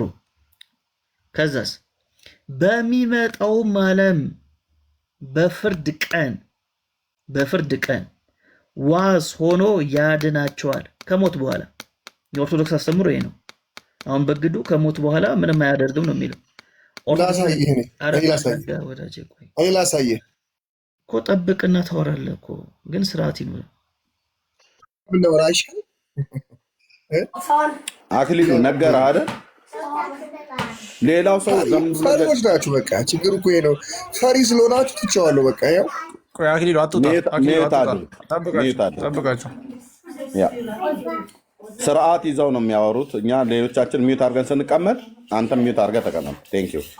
ካልሆነ ታይቶ አንዴ 2 ደቂቃ አክሊሉ ጠብቃቸው። እሺ ስለዚህ አሁን በሚመጣው ዓለም እሺ ሚዩት አድርገው። እሺ ሶሪ በሚመጣው ዓለም ነው የምትለው ኦርቶዶክስ። በሚመጣው ዓለም በፍርድ ቀን ዋስ ሆኖ ምን ያደርጋቸዋል? ያድናቸዋል። ዋሱን ሆኖ ያድናቸው ነው የምትለው ኦርቶዶክስ። ስለዚህ ከሞት በኋላ ዋሱ ሆኖ የሚያድነው ማን ነው? ሚካኤል ነው። ይሄን ተመልከቱ። ከዛ ደግሞ አንድ ደግሞ ላሳያችሁ፣ እንዴት አድርጎ እንደሚያድን ደግሞ ላሳያችሁ። አንድ ነገር ላሳያችሁ። ይሄው እሺ፣ ቅድም ያነበብኩትን ላሳያችሁ። እሺ 7540 ድረስ ከነዚህ ውስጥ ያልተጠመቁ አረመኔዎችን ይገኙባቸው ነበር። የት? ሲኦል። ከሲኦል ሲያወጣቸው ከ7000 በላይ መካከል ውስጥ አረመኔዎች ነበሩ። እነሱን አውጥቶ የታስገባቸው ገነት አስገባቸው። ከዛ ጌታችን በወንጌል ያመነ የተጠመቀ ይድናል፣ ያላመነ ያልተጠመቀ ግን ይጠፋል ይላል። እንግዲህ እነዚህ ሰዎች እንዴት ሊድኑ ቻሉ ተባለ። አንተ የሰው ልጅ እነዚህ አረማውያን የዳኑበትን ሳይጠመቁ ገነት ተመልከቱ፣ የዳኑበትን ሳይጠመቁ ገነት የገቡበትን ምክንያት ሰምተና አይተ ተገነዘብክን ተብሎ ቢጠየቅ ቅዱስ ሚካኤል ስላጠመቃቸው ገነት ሊገቡ ችለዋል። ስለዚህ ከሲኦል አውጥቶ አጥምቆ ገነት አስገባቸው፣ ከ7000 በላይ የሚሆኑ ነፍሳቶችን። ኦርቶዶክስ እንደዚህ ነው የምታስተምረው ስለ ቅዱሳን መላእክት ምልጃ። አሁን በግዱ ይህን ሀሳብ ትቀበላለህ ወይንስ አትቀበልም? እሺ እኔን ደግሞ አዳምጠኝ። ከመጀመሪያ ካጀማመረ እናውራና ወደዚህኛው እንመጣለን። ትፈቅድልኛለህ አይደል? እየሰማሁ ነው። ለዚህ ቀጥል። እሺ በመጀመሪያ አዩ አይደለ የቀደመው ዝክሩን ማዘከራቸው አለ። ከዛ በዚህ ዓለም ይጠብቃቸዋል፣ ዋስጠበቃ ይሆናቸዋል አለ አይደለ? ከዛ ይሄ ኖርማሊ በዚህ ዓለም ያለውን መጀመሪያ አስረድቻለሁ። ከዛ በኋላ በሰማያት አለ በፍርድ ቀንም እንኳን ስለነሱ ዋስጠበቃ ሆኖ ይቆማል። አይታል ሚካኤል ቀጥታ እነኝህን ሰዎች ገነት አስገባ ክርስቶስ ሊለው አይደለም የሚቆመው። ዛሬ የጸለየላቸው ጸሎት እነሱ ወደ ንስሐ እንዲቀመጡ ወይም እንዲመለሱ ያደረጋት ያቺ ምልጃ ስርዓት በዛን በፍርድ ቀን ዋስ ጠበቃ ሆና ትቆማለች። አንተን የሚያድንህ እኮ ዛሬ መጠመቅህ ነው አይደለ እንጂ የዛን ቀን እኔን እዚህ ያስገባኝ ብለህ አይደለም ገነት መገቡ አይደል? እያንዳንዳችን ማለት ነው። እና እያንዳንዳችን በዚህ በአሁን ሰዓት በሰራናት ስራ ነው የምንገባው። ዋስ ጠበቃ ማለት ያቺ የተጸለየችና እድሜ የተጨመረልን በንስሐ ህይወት እንድንመላለስ ያደረገን የዘከርነው ዝክር በእግዚአብሔር ስም የዘከርነው ዝክር ወይም ያጠጣነው ቀዝቃዛ ውሃ የዛን ቀን ለእያንዳንዳችን ዋስ ጠበቃ ሆና ትቆማለች። ይህ የሚካኤል ስም ገባበት፣ ምክንያቱም ምልጃ የሱ ስለሆነ ማለት ነው፣ በሱ ስም ስለዳንም ማለት ነው እንጂ ኖርማሊ ሚካኤል ፍርድ ሊሰጥ በአማርኛ አስገባው ሲኦል አስገባው ገነት ይላል ማለት አይደለም። እሺ ማስረጃ ስጠኝ። አሁን ላልኩህ ሀሳብ ችግር የለብኝም። ከመጽሐፍ ቅዱስ አሳየኝ። በፍርድ ቀን ሚካኤል ለሚካኤል ያደረግከው ነገር ዋስ ጠበቃ እንደሚሆን ማስረጃ፣ አንድ ማስረጃ ተጻፈ እኮ እዛ ጋር ተጽፏል እኮ ዋስ ጠበቃ ሆኖ ይቆማል። ከመጽሐፍ ቅዱስ አሳየን። ከመጽሐፍ ቅዱስ አሳየን። በመጽሐፍ ቅዱስ ማሳይ ከክርስቶስ ውጪ በዛን ቀን ማንም ለፍርድ የሚቆም የለም ካለ ይሄንን ከመጽሐፍ ቅዱስ አሳየን ወዳጅ። ከክርስቶስ ውጪ መጽሐፍ ቅዱስ ከክርስቶስ ውጪ ሌላ ማንም ሰው ሊፈርድ አይችልም አይልም እንዴ? ስለዚህ መጽሐፍ ቅዱስ ላይ የለም ሚካኤል ዋስ ጠበቃ ስለመሆኑ። ሚካኤል አይደለም ያንተ ስራ ራሱ ያንተ መጠመቅ ራሱ ዋስ ጠበቃ ነው እኮ ይላል እኮ አይደል እንዴ? የሰራው ስራ ነው ለፍርድ የሚያቆም። ዋስ ጠበቃ መሆኑን አሳየኝ ወዳጄ። ትንቢተ ዳንኤል 10:21 አይልም ወዳጄ። ኖ በስጋ ነው የሚለው። ማን ሚስተር ሮያል ከታች እሺ ከመጽሐፍ ቅዱስ ታሳየኝ ትችላለህ በግዱ? እኔ ጄሌ መጽሐፍ ቅዱስ የለም መሆን እኮ ለዛ ነው ታውቃለህ አይደል? ማስረጃ ይያርል የለም መጽሐፍ ቅዱስ ላይ የለም ሀሳቡ። ለዚህ ነው ተረት ተረት የምንለው። ሐዋርያቶች አንተ ያወራኸውም እኮ አንተ ያወራኸው ሐሳብ እኮ መጽሐፍ ቅዱስ ላይ የለም አይቆምም ይላል። እኔ የሚያወራሁት ዋስና ጠበቃ የሆነው ጌታችን ኢየሱስ ክርስቶስ ነው። መጽሐፍ ቅዱሳችን የሚነግረን ከኢየሱስ ክርስቶስ ውጪ ዋስ ጠበቃ የተባለ ሐዋርያቶች ያስተማሩት ፍጡር የለም። እሺ አሁን ለምሳሌ አንተ መጠመቅ በኢየሱስ ክርስቶስ ማመንን ጠበቃ አይደለም፣ ፈራጅ ነው እንጂ ጠበቃ አይደለም። ሮያን ምን ሆነ ነው? በኢየሱስ ክርስቶስ ማመንህ ነው ለአንተ ያንተ የገነት መግባት ምክንያት ወይስ ደግሞ ኢየሱስ ነው ያንተ መግባት ምክንያት? አሁን በፍርድ ቀን ምን ማለት ነው? ጥያቄን ጠየቅኩ። ኢየሱስን አምኜ እኮ ነው ምንድን ነው ወዳጄ? ኢየሱስን አምነህ፣ ስለዚህ ያንተ ዋስ ጠበቃ በዛ ሰዓት ምንህ ነው? ኢየሱስን አምኜ የዘላለም ሕይወት አገኛለሁ ማመንህ ነው አይደለ? በዛ ቀን ሲጀመር ዋስ ምናምን የሚባል ነገር የለም እኮ ኖርማሊ። ብቻ ግን ሜን ፖይንት የገነት መግቢያት ቁልፍህ የኢየሱስ ክርስቶስ መሰቀል ቢሆንም ያንተ ማመን ግን መጨመር አለበት። ካላመንኩማ እንዴት ገባለሁ? በቃ ይሄ ነው። ለዚህ ማስረጃ የለም። ጸጋው በእምነት አድኗቸዋል ነው የሚለው። ምንም በእምነት ነው። ስለዚህ ኖርማሊ አምነህ የምትቀበለው ነው እንጂ ያንተ እምነት ያድን አያድን አሁን ያረጋገጥከው ነገር የለም። አምኝ የሚያድነው ጸጋው ነው ወዳጄ። ኢየሱስ ነው አዳኝ። ሁልጊዜም እኛ የምናወራው በጸጋው ብቻ ማለት ያንተም ጸሎት ወሳኝነት አለው። ጸጋው ምንም ይኸውልህ፣ ጸጋው ብቻ አይደለም። ጸጋው እንደዛ ማቆም ለአሕዛብም ይሆናል። አለቀ። ኢየሱስ ለአሕዛብ ጸጋ የለውም እንዴ? ያለው እኮ ወዳጄ። ጸጋውን በእምነትን ይቀበላሉ፣ ድኛለሁ። አሁን ቅዱስ ሚካኤል ዋስ ጠበቄ ነው ለምትለው ግን አንድ ሀሳብ ሽፍት ለማድረግ አትሞክር ወዳጄ። ምንም ሀሳብ ሽፍት እያደረግኩ ኖ አንደርስታንድ ማድረግ አልፈለግም። ፖዚቲቭ ማይንድ ምንም ፖዘቲቭ ማይንድ አያስፈልግም። እዚህ ጋር የአማኝ ልብ ነው የሚያስፈልገው። ፖዘቲቭ ማይንድ አይደለም የሚያስፈልገው። ይሄ የማነቃቂያ ንግግር አይደለም እያደረኩ ያለሁት። ፖዘቲቭ አትበለኝ። የእምነት ልብ ነው የሚያስፈልገው። እሺ፣ ይሄ የዲስኩር ቦታ አይደለም፣ የእምነት ቦታ ነው። ስለ እምነት ነው የምናወራው እንጂ ፖዘቲቭ ስለመሆን አይደለም የምናወራው። ስለዚህ እሱንም አስተካክል። በጣም ጥሩ። ስለዚህ አሁን ጌታችን ኢየሱስ ክርስቶስ መጽሐፍ ቅዱሳችን ዋስ እንደሆነ ይነግረናል፣ ጠበቃችን እንደሆነ ይነግረናል። ከዚህ ውጪ ሚካኤል ዋስም አይደለም ጠበቃም ሆኖ አያውቅም። ስለዚህ ድርሳነ ሚካኤል ለሚናገረው ሀሳብ ይህ መጽሐፍ ቅዱሳዊ ነው። ስሙን ነው እኮ አንተ ያዝከው የወጣ ሀሳብ ነው። አንተ እኮ እያዝክ ያለው ስሙን ነው። እኔ ደግሞ እየነገርኩ ያለው የግድ እኮ መጨቃጨቅ አይጠበቅብንም። በቃ የለህም አይደል? ስራውን እኮ እኔ እየነገርኩ ያለው ስራውን፣ አንተ እየጠላህ ያለው ስሙን። ያንተን እኮ አልፈልግም። እኔ ማስረጃ ነው የፈለግኩት። አለ ማስረጃ? ለመጨረሻ ጊዜ ልጠይቅ።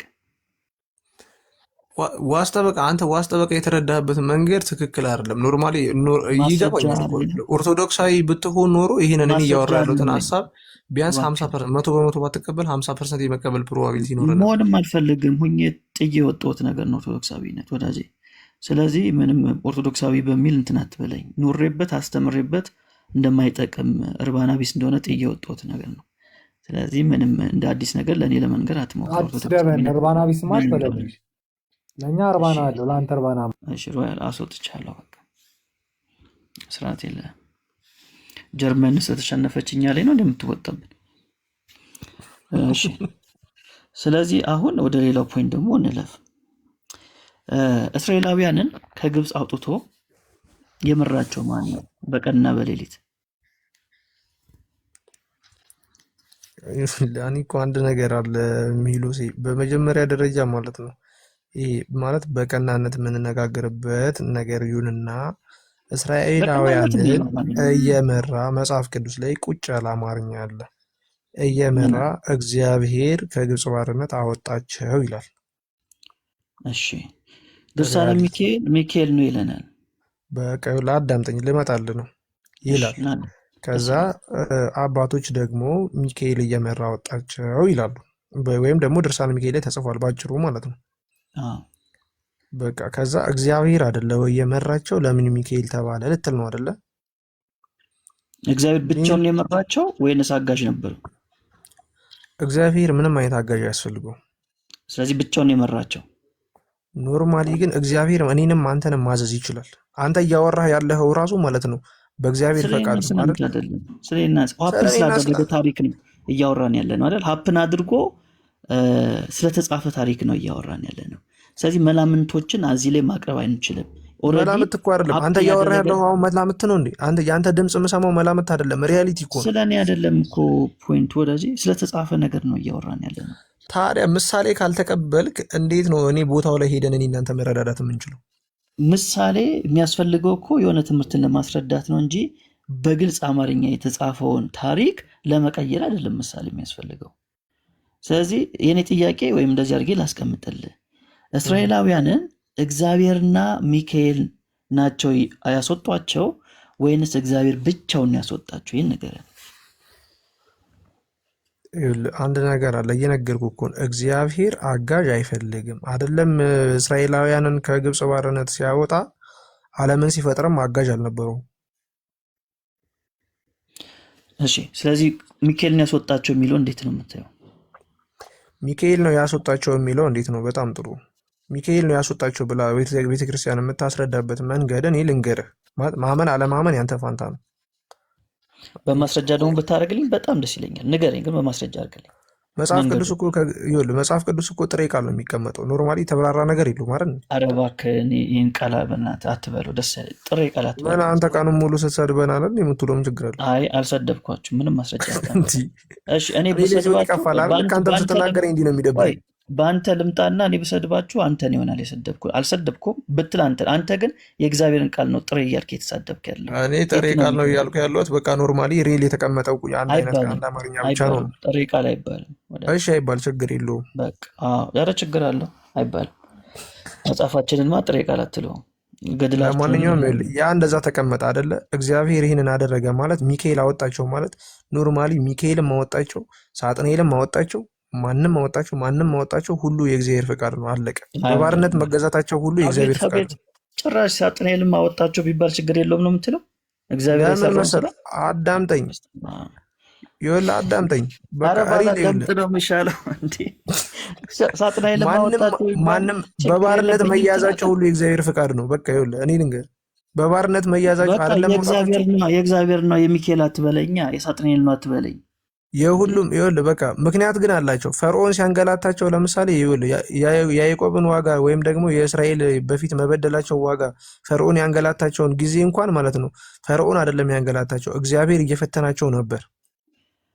ኧረ እባክህ አሁን እኔ ስለ እግዚአብሔር አይደለም የጠየኩ፣ ስለ ሚካኤል ነው የጠየኩ። በቃ እኔ ማስረጃዎችን ላሳይ። እኔ ለሚሰማ ሰው ማስረጃዎችን አታሳየኝ። የመቀበል አሳያለሁ። አታሳየኝ እንዴ? ለምንድን ነው የማላሳየው? ወዳጄ በግዱ አረከከው እንትኑን ስራውንም ሁሉ ተመልከቱልኝ። ድርሳነ ሚካኤል እንደሚል ቢያንስ አንድ የምትድን የኦርቶዶክስ ነፍስ እንደምትኖር አምናለሁ። ለዘመናት በዚህ እስር ውስጥ የነበረች ለዚች ነፍስ ላውራ። ኦርቶዶክሳውያኖቹ ግን ብትወጡ ደስ ይለኛል ከዚህ ቤት። ደህና ሁኑ። በቃ ያው ሲገለጥ መጽሐፉማ እንዲህ ነው የምትሆኑት። ውጣ አንተም፣ እኔ አላስወጣም፣ ውጣ። እንድናወራ ለምን አትፈልግም ታዲያ? አንተ ማስረጃ ነው የማሳየው ወዳጄ። ማስረጃ ላሳይ ስል አታሳይ ትለኛለህ፣ ግን አሳያለሁ። ራስን ሀሳብ ብቻ ለምን ታዳምጣለህ ወዳጄ? ሳጥናኤል አስወጣቸው ቢባል እንኳን ችግር የለውም የሚል ሀሳብን አልፈልጉም። እሺ ምን ይላል ድርሳነ ሚካኤል ዘነሐሴ ገጽ 259 ቁጥር 13 ተመልከቱ። ዕብራውያንን ቀን በደመና ሌሊት በእሳት ብርሃን የመራቸው ውሃውን እንደ ግድግዳ አቁሞ ባህርን ከፍሎ ያያችሁ ነው። ባህርን ከፍሎ ያሻገራቸው ከኋላቸው የተከተለ ጠላታቸውን ፈርዖንን ከነሰራዊቱ ያሰጠመ ይህ እግዚአብሔር ነው ይላል አይልም? ይህ ማን ነው? ሚካኤል ነው። ዕብራውያንን ቀን በደመና ሌሊት በእሳት ብርሃን የመራቸው ማን ነው? ሚካኤል ነው ይላል። መጽሐፍ ቅዱስ ምንድን ነው የሚለው? ቃሉን ቃል በቃል ነው የወሰዱት። በጣም በሚገርም ሁኔታ ቃል በቃል ይወስዳሉ። ከዛ በኋላ እግዚአብሔር የሚለውን ቀይረው ለማን ይሰጡታል? ለሚካኤል ይሰጣሉ። የኦርቶዶክስ ድፍረት እስከዚህ ድረስ ነው። ላሳያችሁ መጽሐፍ ቅዱስ በዚህ ጉዳይ ላይ ምንድን ነው የሚናገረው የሚለውን ይኸው ዘጸአት ምዕራፍ 13 ላይ እስቲ 14 19 ላውጣ። ዘጸአት ምዕራፍ 13 ላይ እንደዚህ ይላል። 14 19 ላውጣ እስቲ። እንደዚህ ይላል። በቀንና በሌሊትም ይሄዱ ዘንድ መንገድ ሊያሳያቸው ቀን በደመና አምድ ሊያበራላቸውም ሌሊት በእሳት አምድ እግዚአብሔር። የእኛን መጽሐፍ እያያችሁ ነው። የእኛ መጽሐፍ እንዲህ ነው የሚለው፣ እግዚአብሔር በፊታቸው ሄደ። የደመና አምድ በቀን የእሳት አምድ በሌሊት ከሕዝቡ ፊት ከቶ ፈቀቅ አላለም። የመራቸው ማን ነው? እግዚአብሔር። ድርሳነ ሚካኤልስ ምንድን ነው የሚለው? የመራቸው ማን ነው? ይሄ ሚካኤል ነው ይላል። አያችሁ፣ በኦርቶዶክስ ቤተክርስቲያን የእግዚአብሔርን ቦታ ለሚካኤል ሰጥቷል። ምንለው በማስረጃ ነው። በማስረጃ ጠቅላላ ብታዩ፣ ከዚህ ጀምራችሁ ብታዩ እያንዳንዱ ነገር ያደረገው ይሄ ሚካኤል ነው ይላል። አብርሃምን ያገዘው ሚካኤል ነው። ያዕቆብን ያዳነው ሚካኤል ነው። ዮሴፍን ያዳነው ሚካኤል ነው። ዕብራውያንን የመራው ማን ነው? ሚካኤል ነው። የኢያሪኮ ቅጥር የፈረሰው ማን ነው? በሚካኤል ነው። ጠቅላላ ለሚካኤል ነው። ሜሎስ 14 19 ላይ እስቲ ያውጣው። ስለዚህ ምንድነው 14 19 እስኪ ያውጣው ዘጸአት። ዳዊትን የረዳው ጎልያድን ለመግደል ሚካኤል ነው። ሳምሶንን ከአህያ መንጋጋ ላይ ይላል እሱ ዘወርኃ ነሐሴ ላይ ከአህያ መንጋጋ ውሃ አፍልቆ ያጠጣው ሚካኤል ነው ይላል። እሺ ኤርሚ አንድ ጥያቄ ከሜላ ጋር ቀጥሉ። አይ ኤርሚ አንደት መልስልኝ። ያንተ ድምጽ ሰማው ደስ ይለኛል። ችግር የለውም። ከሜላ ጋር ቀጥሉ። ሜላ ቀጥል። እሺ ስለዚህ አሁን እስራኤላውያንን የመራቸው እግዚአብሔር ነው ያዳናቸው። እስኪ ሜሎ አንድ ጊዜ የሚካኤል ትክክለኛ ስራው ምንድን ነው? ከእግዚአብሔር መላክ። ከእግዚአብሔር መላክ። በጣም እግዚአብሔር የሚለውን ማድረግ። በቃ በጣም አመሰግናለሁ። የምፈልገው መልስ ይህንን ነበር። ከእግዚአብሔር መላክ፣ እግዚአብሔር የሚፈልገውን ነገር ማድረግ፣ እርሱ ያዘዘውን ነገር መስራት አይደለ የሚካኤል ስራው? በቃ በጣም ጥሩ። እግዚአብሔር የሚታይ የሚመራ የሚገኝ አምላክ ነው። በሁሉ የማይለይ ሲሆን ስውር አይደለ? አይደለም? ሐሳብን ጨርስ። እየሰማሁ እኮ ነው። ሐሳብን ጨርስ። በሁሉ የማይለይ ሲሆን ስውር፣ የማይታይ ሲሆን ቅርብ። እንዲህ አይነት አምላክ ነው።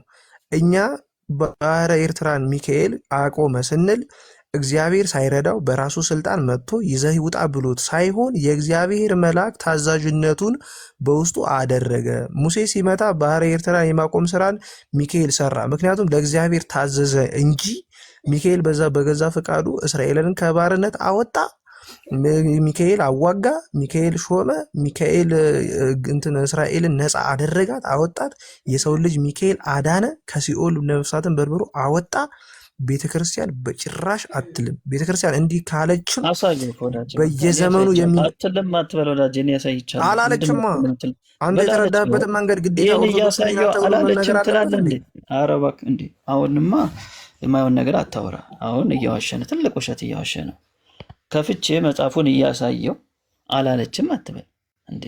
ሰውስ ምን ይለኛል አትልም እንዴ? እዚህ እያሳየው ለሰው እያነበበ እግዚአብሔር ምስክሬን አንድ ነገር ልንገር፣ እኔ ማለት ነው በጣም ብዙ ነገሮችን ማለት ነው እኔ ማለት ነው ከፕሮቴስታንት ጋር በጣም መስማማባቸው ቃላቶች አሉ። እኔ ስለ እግዚአብሔር ተነስቶ አንድ ቀን ከፕሮቴስታንት ጋር ተቃውሜ አላቅም። ባላግባቡም ደግሞ ለቅዱሳን የሚሰጡ ክብሮችንም እንደዛው እዚህ ኦርቶዶክስ ቤት ውስጥ ሆኜ የምቃወም ሰው ነኝ ማለት ነው በግሌ ባገኘሁት አጋጣሚ። ግን ደግሞ አንድ ነገር አውቃለሁ። ይኸውልህ አዳምጠኛ ልጨርስልህ። ግልጽ የሆነን ሀሳብ ታስወጣኛለህ፣ ችግር የለውም። ግን ምን አለ መሰለህ ፕሮቴስታንት እንደዚህ በኦንላይንም ሆነ በአካልም ሆነ የራሳችሁን ሀሳብ መናገር መርጨት ነው እንጂ ማለት ነው የሰውን ሀሳብ አንደርስታንድ አድርጎ ለመመለስ እውነቱ በዚህ ጋር ይኖር ይሆን እንዴ ብሎ ለማዳመጥ ለምን ጆሮአችሁን አትከፍቱ? ሰምቻለሁ እኮ ወዳጄ፣ አትሰሙኝም አትበል። ሰምቻለሁ ግን ኖ መስማት እንደዚህ አይደለም፣ ማዳመጥ ወደ መመለስ ነው። እግዚአብሔር አክብር። ለማንኛውም በሌላ ርዕስ ተዘጋጅበት በደንብ እንመጣለሁኝ። ተዘጋጅተን በግዱ እንደዚህማ እንዳትወጣ ልክ እንዳትወጣ ለምን ትወጣለህ? እስካሁን ድረስ ተደማምጣችሁ እኔም ራሱ እንኳን ጣልቃ አልገባሁባችሁ። ማንም ማይክ የከፈተ የለም። ዳኒ፣ ኤፍሬም፣ ቴዎ ቤካሪ ያለች ማናቸው ማይክ አልከፈቱ። ኦኬ አትሰሙም ሳይሆን አታዳምጡም ማለት ለመመለስ አይደለም። ኦኬ ለመመለስ እኮ እኛ እንደው አንደኛ ሲጀምር እኛ ኑ እንድንመለስ ብለን አይደለም ያላችሁ። አንተ በሃይማኖትህ እስካላፈርክ ድረስ ለተጠየቀው ጥያቄ ቢያንስ የሚመጠን መልስ ስትመልስልን፣ መጽሐፍ ቅዱሳዊ የሆነ መልስ ስትመልስልን ነው። እስካሁን ድረስ የተነበበልህን ታሪኩን አንዳንዱን ራሱ እንኳን አታውቀውም። ምክንያቱም ድርሳኑ ስላላነበብከው ማለት ነው። ኦኬ ለምሳሌ ከሲኦል አውጥቶ አጥምቆ 7000 ነፍሳትን ወደ መንግስተ ሰማያት አገባቸው ብሎ ይላል። ጥምቀት በእናንተ ቤተክርስቲያን ስንቴ ነው? አንዴ ነው ወይስ ሁለቴ ነው? በሰማያት ነፍሳት ይጠመቃሉ። በሰማይ ውሃ አለ። መላእክት ያጠምቃሉ። ጥምቀት የካህናት ስልጣን ነው አልተባለም እንዴ? በዚህ ብንመጣ እንዳለ ነው ቤተክርስቲያኒቱ ከላይ እስከታች ነው የምትፈርሰው። አያው ድርሳናችሁ ነው እንደዚህ የሚናገረው። ሚካኤል ከሰማይ ነፍሳትን ከሲኦል አውጥቶ ግማሹ የሱ ሰራዊት ሆኑ፣ ግማሹ አጠመቃቸው እየተባለ ማለት ነው። እዛ ደግሞ ከሰይጣን ጋር ሆኖ እዛ አንዲት ነፍስ ተጣልቶ የኔ ናት እየተባባሉ ጌታ ጋር ደረሱ። ዳኛው እሱ ስለሆነ እሱም ሲፈርድ በቃ አንተ ደብቃትና ሚካኤል ፈልጎ ካገኛት ለሱ ትሆናለች፣ ወይ ደግሞ ሚካኤል ደብቅና ሰይጣን ፈልጎ ካገኛት የሰይጣን ትሆናለች ብሎ ፈረደ ጌታ። እንደዚህ ነው የሚቀለደው በእግዚአብሔር ላይ እናንተ ቤት ማለት ነው። ስለዚህ ጌታ ባላቸው መሰረት ሄዶ ሰይጣን ደበቃት ሲኦል ውስጥ። ሚካኤል ቢበረብር ቢፈልግ ከየት ያምጣት? እና ሰይጣን ደበቀበት። በቃ ሚካኤል ያችን ነፍስ ፈልጎ ማግኘት አቃተው እና ድብብቆች ጫወታ በሲኦል ውስጥ ሚካኤልና ሰይጣን ይሯሯጣሉ ብላ ኦርቶዶክስ ነች እንደዚህ ጻፈችው። ዘወርሃ ጥቅምት ቅድም አሳየን። ስለዚህ አትሰሙም ብላት በለን እንሰማለን። ስለምንሰማም ነው ስለምንሰማችሁ ነው አስገብተን የምናወራው። ግን እንደው መልስ ባል ካለበት የምንመልሰው አሳጣችሁን፣ በራሳችን የቤተክርስቲያን መጽሐፍቶች አፈርን ብላችሁ መጠየቅ ካለባችሁ ሄዳችሁ አባቶቻችሁ የተባሉትን ጠይቁ። ስትጠይቁ እናንተ ጋር አንድ ቄስ አንድ ነገር ከመለሰልህ ከዛ ቀጥሎ አፍህን ነው የምትይዘው። ዝም በለም ትባለው። ዝም አትበሉ። እስካልገባችሁ ድረስ ጠይቁት። ቄሱም ማለት ነው ጠይቁ። እኛ ቤት ቀልድ የለም። እኛ ካልገባ ፓስተሩ እስኪገባን ድረስ ነው የምንጠይቀው። በቃ ከዚህ በኋላ ስላሴ ይግለጥልህ የሚባል እንደዚህ አይነት ጅላጅልነት የለም። እኛ ጋር ካልገባን ባልገባን ነገር እንጠይቀዋለን። እናንተ ጋር ግን አንዴ ቄሱ የሆነ አንሻፎም አንጋዶም ከነገረህ በቃ ጸሎቶ ታግዘኝ ቡራኪው ተድረሰኝ ብለህ መስቀል ተሳልመው የእጁን ተሳልመ ነው የምትሄደው ከቄሱ ጋር። ለጥያቄ አጥጋቢ መልስ እስኪሰጡ ድረስ መጽሐፍ ቅዱሳዊ መሰረት መልስ እስኪሰጡ ድረስ ጠይቁ ለማለት ነው። ስለዚህ ይኸው ጠየቅን መልስ የለም ለማለት ነው። ጠየቅን መልስ የለም ያለው ሆኖ አይደለም። ወንድም አለ ደግባሽ በመሀል ይቅርታ፣ እውነቱን ተናገር ኤርሚያስ። ቆይ ወንድም አንተ እውነቱን ተናገር። እሱ ያንተ አረዳድ ነው። እውነት ለመናገር አሁን የምትናገረው አሁን የምትገልጸው በራስ በተረዳው ይህን ድርሳኑን በተረዳህበት ወይ ነው እንጂ መጽሐፉ ተሳስቶ አይደለም። ያንተ የእውቀት መጠን ነው አዝለ የሚወስነው። ገብቶሃል? ምን ያህል እንደተረዳ ነው የሚገልጸው አዝለ። ቅድም ልጁ ሲጠይቅህ ነበረ፣ ሲጠይቀው ሲመልስለት ነበር። ያለ መረዳት ካልሆነ በስተቀር አሁን ኤርሚያስ ጠፍቶ አይደለም። ያለ መረዳት አሁን አንተ ለምሳሌ ያስከው የራስ የሆነ ሃይማኖት አለ። ያን ላለማለት ተሆነ እንጂ ቤተክርስቲያን ምን እንደምትል አንተ ታውቀዋለህ። ግን ሰዎቹ ስለማያውቁ ከታች ያሉት በስጋዊ ህሊናቸው ስለሚያስቡት ያለውን ይህ መጽሐፍ የሚነበበው በምድራዊ አስተሳሰብ ስለሚረዱት ለማያውቁት መሸወጃ ነው እንጂ ይህ መጽሐፍ ቅዱስ የተሳሳተ ሆኖ አይደለም። እግዚአብሔር ሰማይና ምድርን ሲፈጥር ያለውትን ሁሉ የማን እንደሆነ ታውቃለህ አንተ። የእግዚአብሔር ነው ሁሉ ነገር። ቅዱስ ሚካኤል አንተ ነህ ይህን ያደረከው ብንለው ራሱ እሱ ይቀስፈናል። አንደርስታንድ ያረከኝ ነው። ቅዱስ ሚካኤልን በክርስቶስ ቦታ ብንተካው፣ በእግዚአብሔር ቦታ ብንተካው እሱ ራሱ ይቀስፈናል። ግን ምን እንደሆነ ስራው አንተ ታውቃለህ። ድርሳነ ለምን እንደተጻፉ አንተ ታውቀዋለህ። እግዚአብሔር ሰራዊት እንደሆኑ መላእክታን የሱ ሰራዊት እንደሆኑ ታውቃለህ አንተ። ስራቸው ድርሻቸውን ታውቃለህ። ስለዚህ በቤተ ክርስቲያን ምን እንደሚባል ታውቃለህ። ግን ሰዎችን የምትሸውድበት መንገድ እንደሆነ አዝያየሁት ነውና ይቅርታ ወንድሜ፣ እውነቱን ተናገር። ወደ ራስ ብትመለስ ደስ ይለኛል። በቤተ ክርስቲያን ነበርኩ ስትል ነበር። በቤተ ክርስቲያን ከነበር ዲያቆን ከነበርክ የመላእክታን ስራቸው ምን እንደሆነ ታውቃለህ።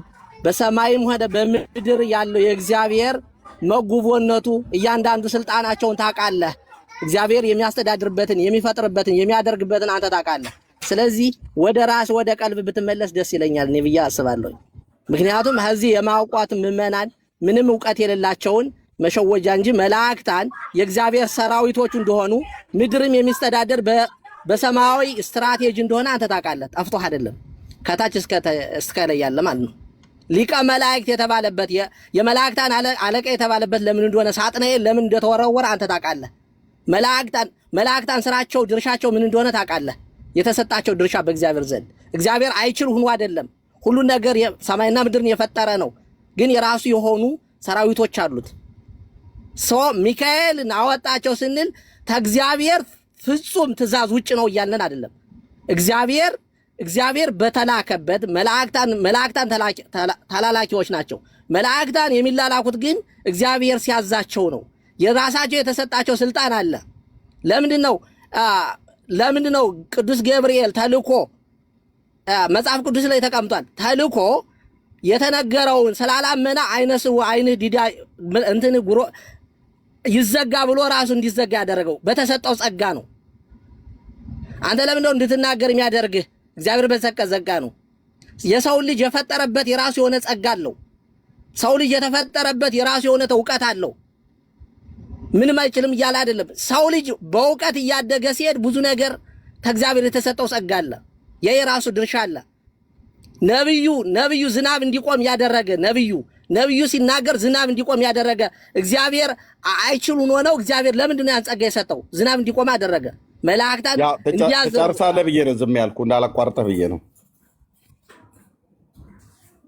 ችግር የለም ካልጨረስክ ጨርስና፣ ግን እንዳላቋርጠህ ብዬ ነው እንትን ያልኩት። ሚት አታርጉት። የስታን እይታ የእግዚአብሔር የፍቅር ይመስላል እንጂ እውነት ከእውነት የራቀ የእግዚአብሔር ፍቅር የመሰለ እግዚአብሔርን የመውደድ የሚመስል ግን የሐሰት ትምህርት የዲያብሎስ ትምህርት እንደሆነ እኔ ያውቀዋለሁ በመጥ እሺ ቴንክ ዩ ማይክን ክፈተው። ሁሉንም እኮ አንተ ታውቃለህ ብሎ ጨረሰው ማለት ነው። አያቴን ትዝ አስባለኝ። አያቴ ወደ ጌታ ስትጸልይ አንተ ታውቃለህ ቸሩ መድኃኔዓለም አንተ ታውቃለህ ምናምን ነገር እያለች ስትል ሰምቼ ነበርና ማይኩን ክፈተው። ህይወት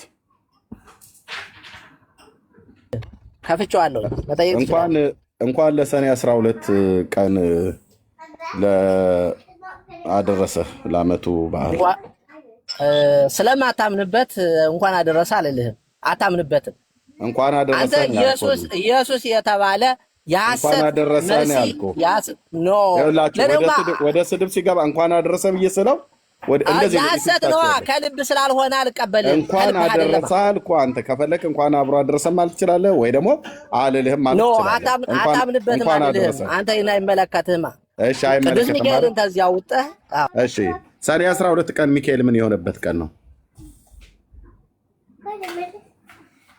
ስልጣን የተሰጠበት አንደኛ ስልጣን የተሰጠበት ነው። ሰኔ 12 ቀን ሚካኤል ስልጣን የተሰጠበት ቀን ነው። አዎ ሰኔ 12 ስልጣን የተሰጠበት ነው።